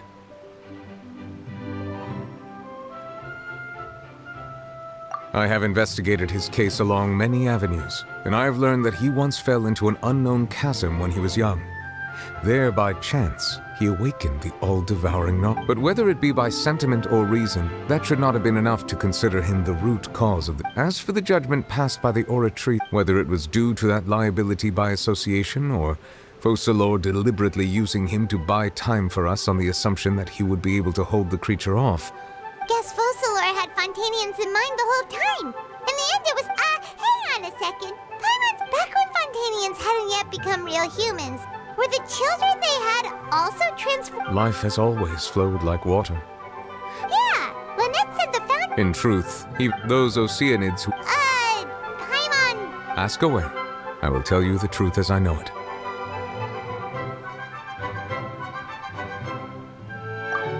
Oh, that's right! They say you've... Leaving aside their intentionality, the two Fatui Harbingers have indeed done much for us during this crime. Their sole remaining goal in Fontaine, at least at this point, the Oratrice has ceased to function. The Hydro Archon's divine throne is now no more, and I do not need the Gnosis. As such, it has lost all meaning for Fontaine. If the Fatui have impure designs, then we might as well accede to their request now, and avoid unnecessary What complicated considerations! Paimon thought you were just giving it to them out of gratitude to the knave and as a... Ask away. I will tell you the truth as I know it. You will soon be heading to Natlan, I presume. I'm afraid that I have little talent as a travel guide, so all I can do is tell you what I know about that land. As far as I'm aware, Natlan can be said to be a nation of... A nation of dragons? No, I suspect that I would not find myself welcome there. Unlike ancient dragons, such as myself, the dragons of Natlan is also the nation of... There is one other piece of information I got. The Harbinger known as the Captain. The Captain? I suggest that you fully prepare yourself before going to Natlan. In the meantime, Fontaine's doors will always be open to you. Ask away. I will tell you the truth as I know it.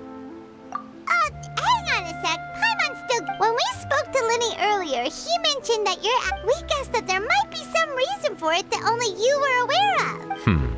No wonder the House of the Hearth is the Fatui's intelligence division. So regarding this specific issue, I was just getting ready to share something with you. In truth, I exchanged some further words with that lady named Skirk after sending you two back to the surface. It went something like this.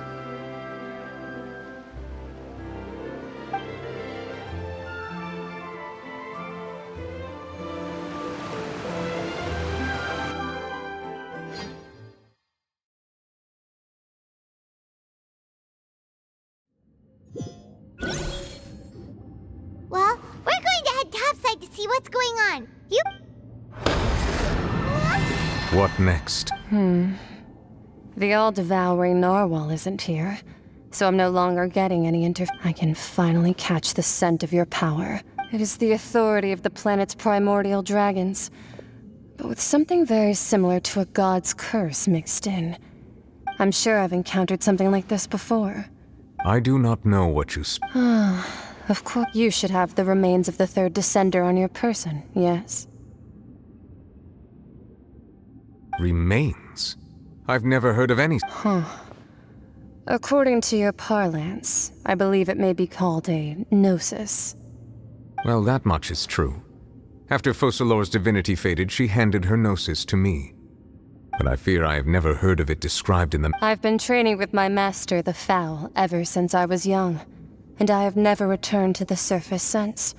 So most of the information I possess, I got from him. It is only natural for those who are greater than humanity to possess a different sort of common sense. Regardless, you should probably get rid of objects of misfortune to prevent any disasters from befalling you. To live in itself is a blessing. But once a person dies, the bonds... What do you mean by that? No need to fret. These are just my... This third descender you refer to. Master never mentioned them to me. Perhaps it just wasn't that important for me to know. If you're interested, though, I could ask him. I'll be sure... Next time, you believe... I do.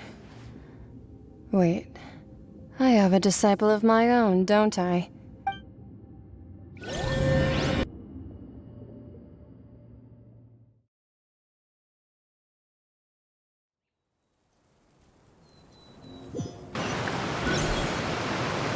That's what she told me. Whether it would prove useful or not. The remains of... So that's what the Gnosis actually are. Paimon just thought they looked like chess pieces. How could they be a person? All the same, assuming that there was no misunderstanding or special... And she said that it would bring misfortune and that you should check it. Which is why you... If she speaks the truth, then I would simply be putting Fontaine at unnecessary risk by keeping it here.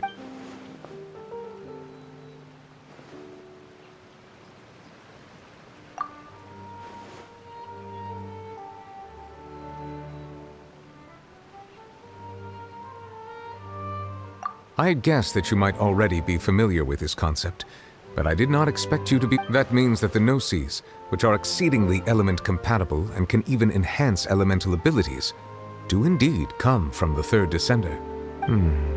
I wonder, does your body also possess similar properties? Like being able to use a... No, let's not think about comparing the Traveler to the dead third descender and all. That's what you say, but this topic still feels like bad luck. Once child recovers, let's get... I too believe it unwise to make too many blind guesses when information is lacking. All right. Whatever the... Yes. All of Focalor's efforts were for this moment as well. But she sacrificed herself in the end as a god, and she suffered through all those years as a human. Was that... I suppose that would be the mystery of a god's will. I suspect not.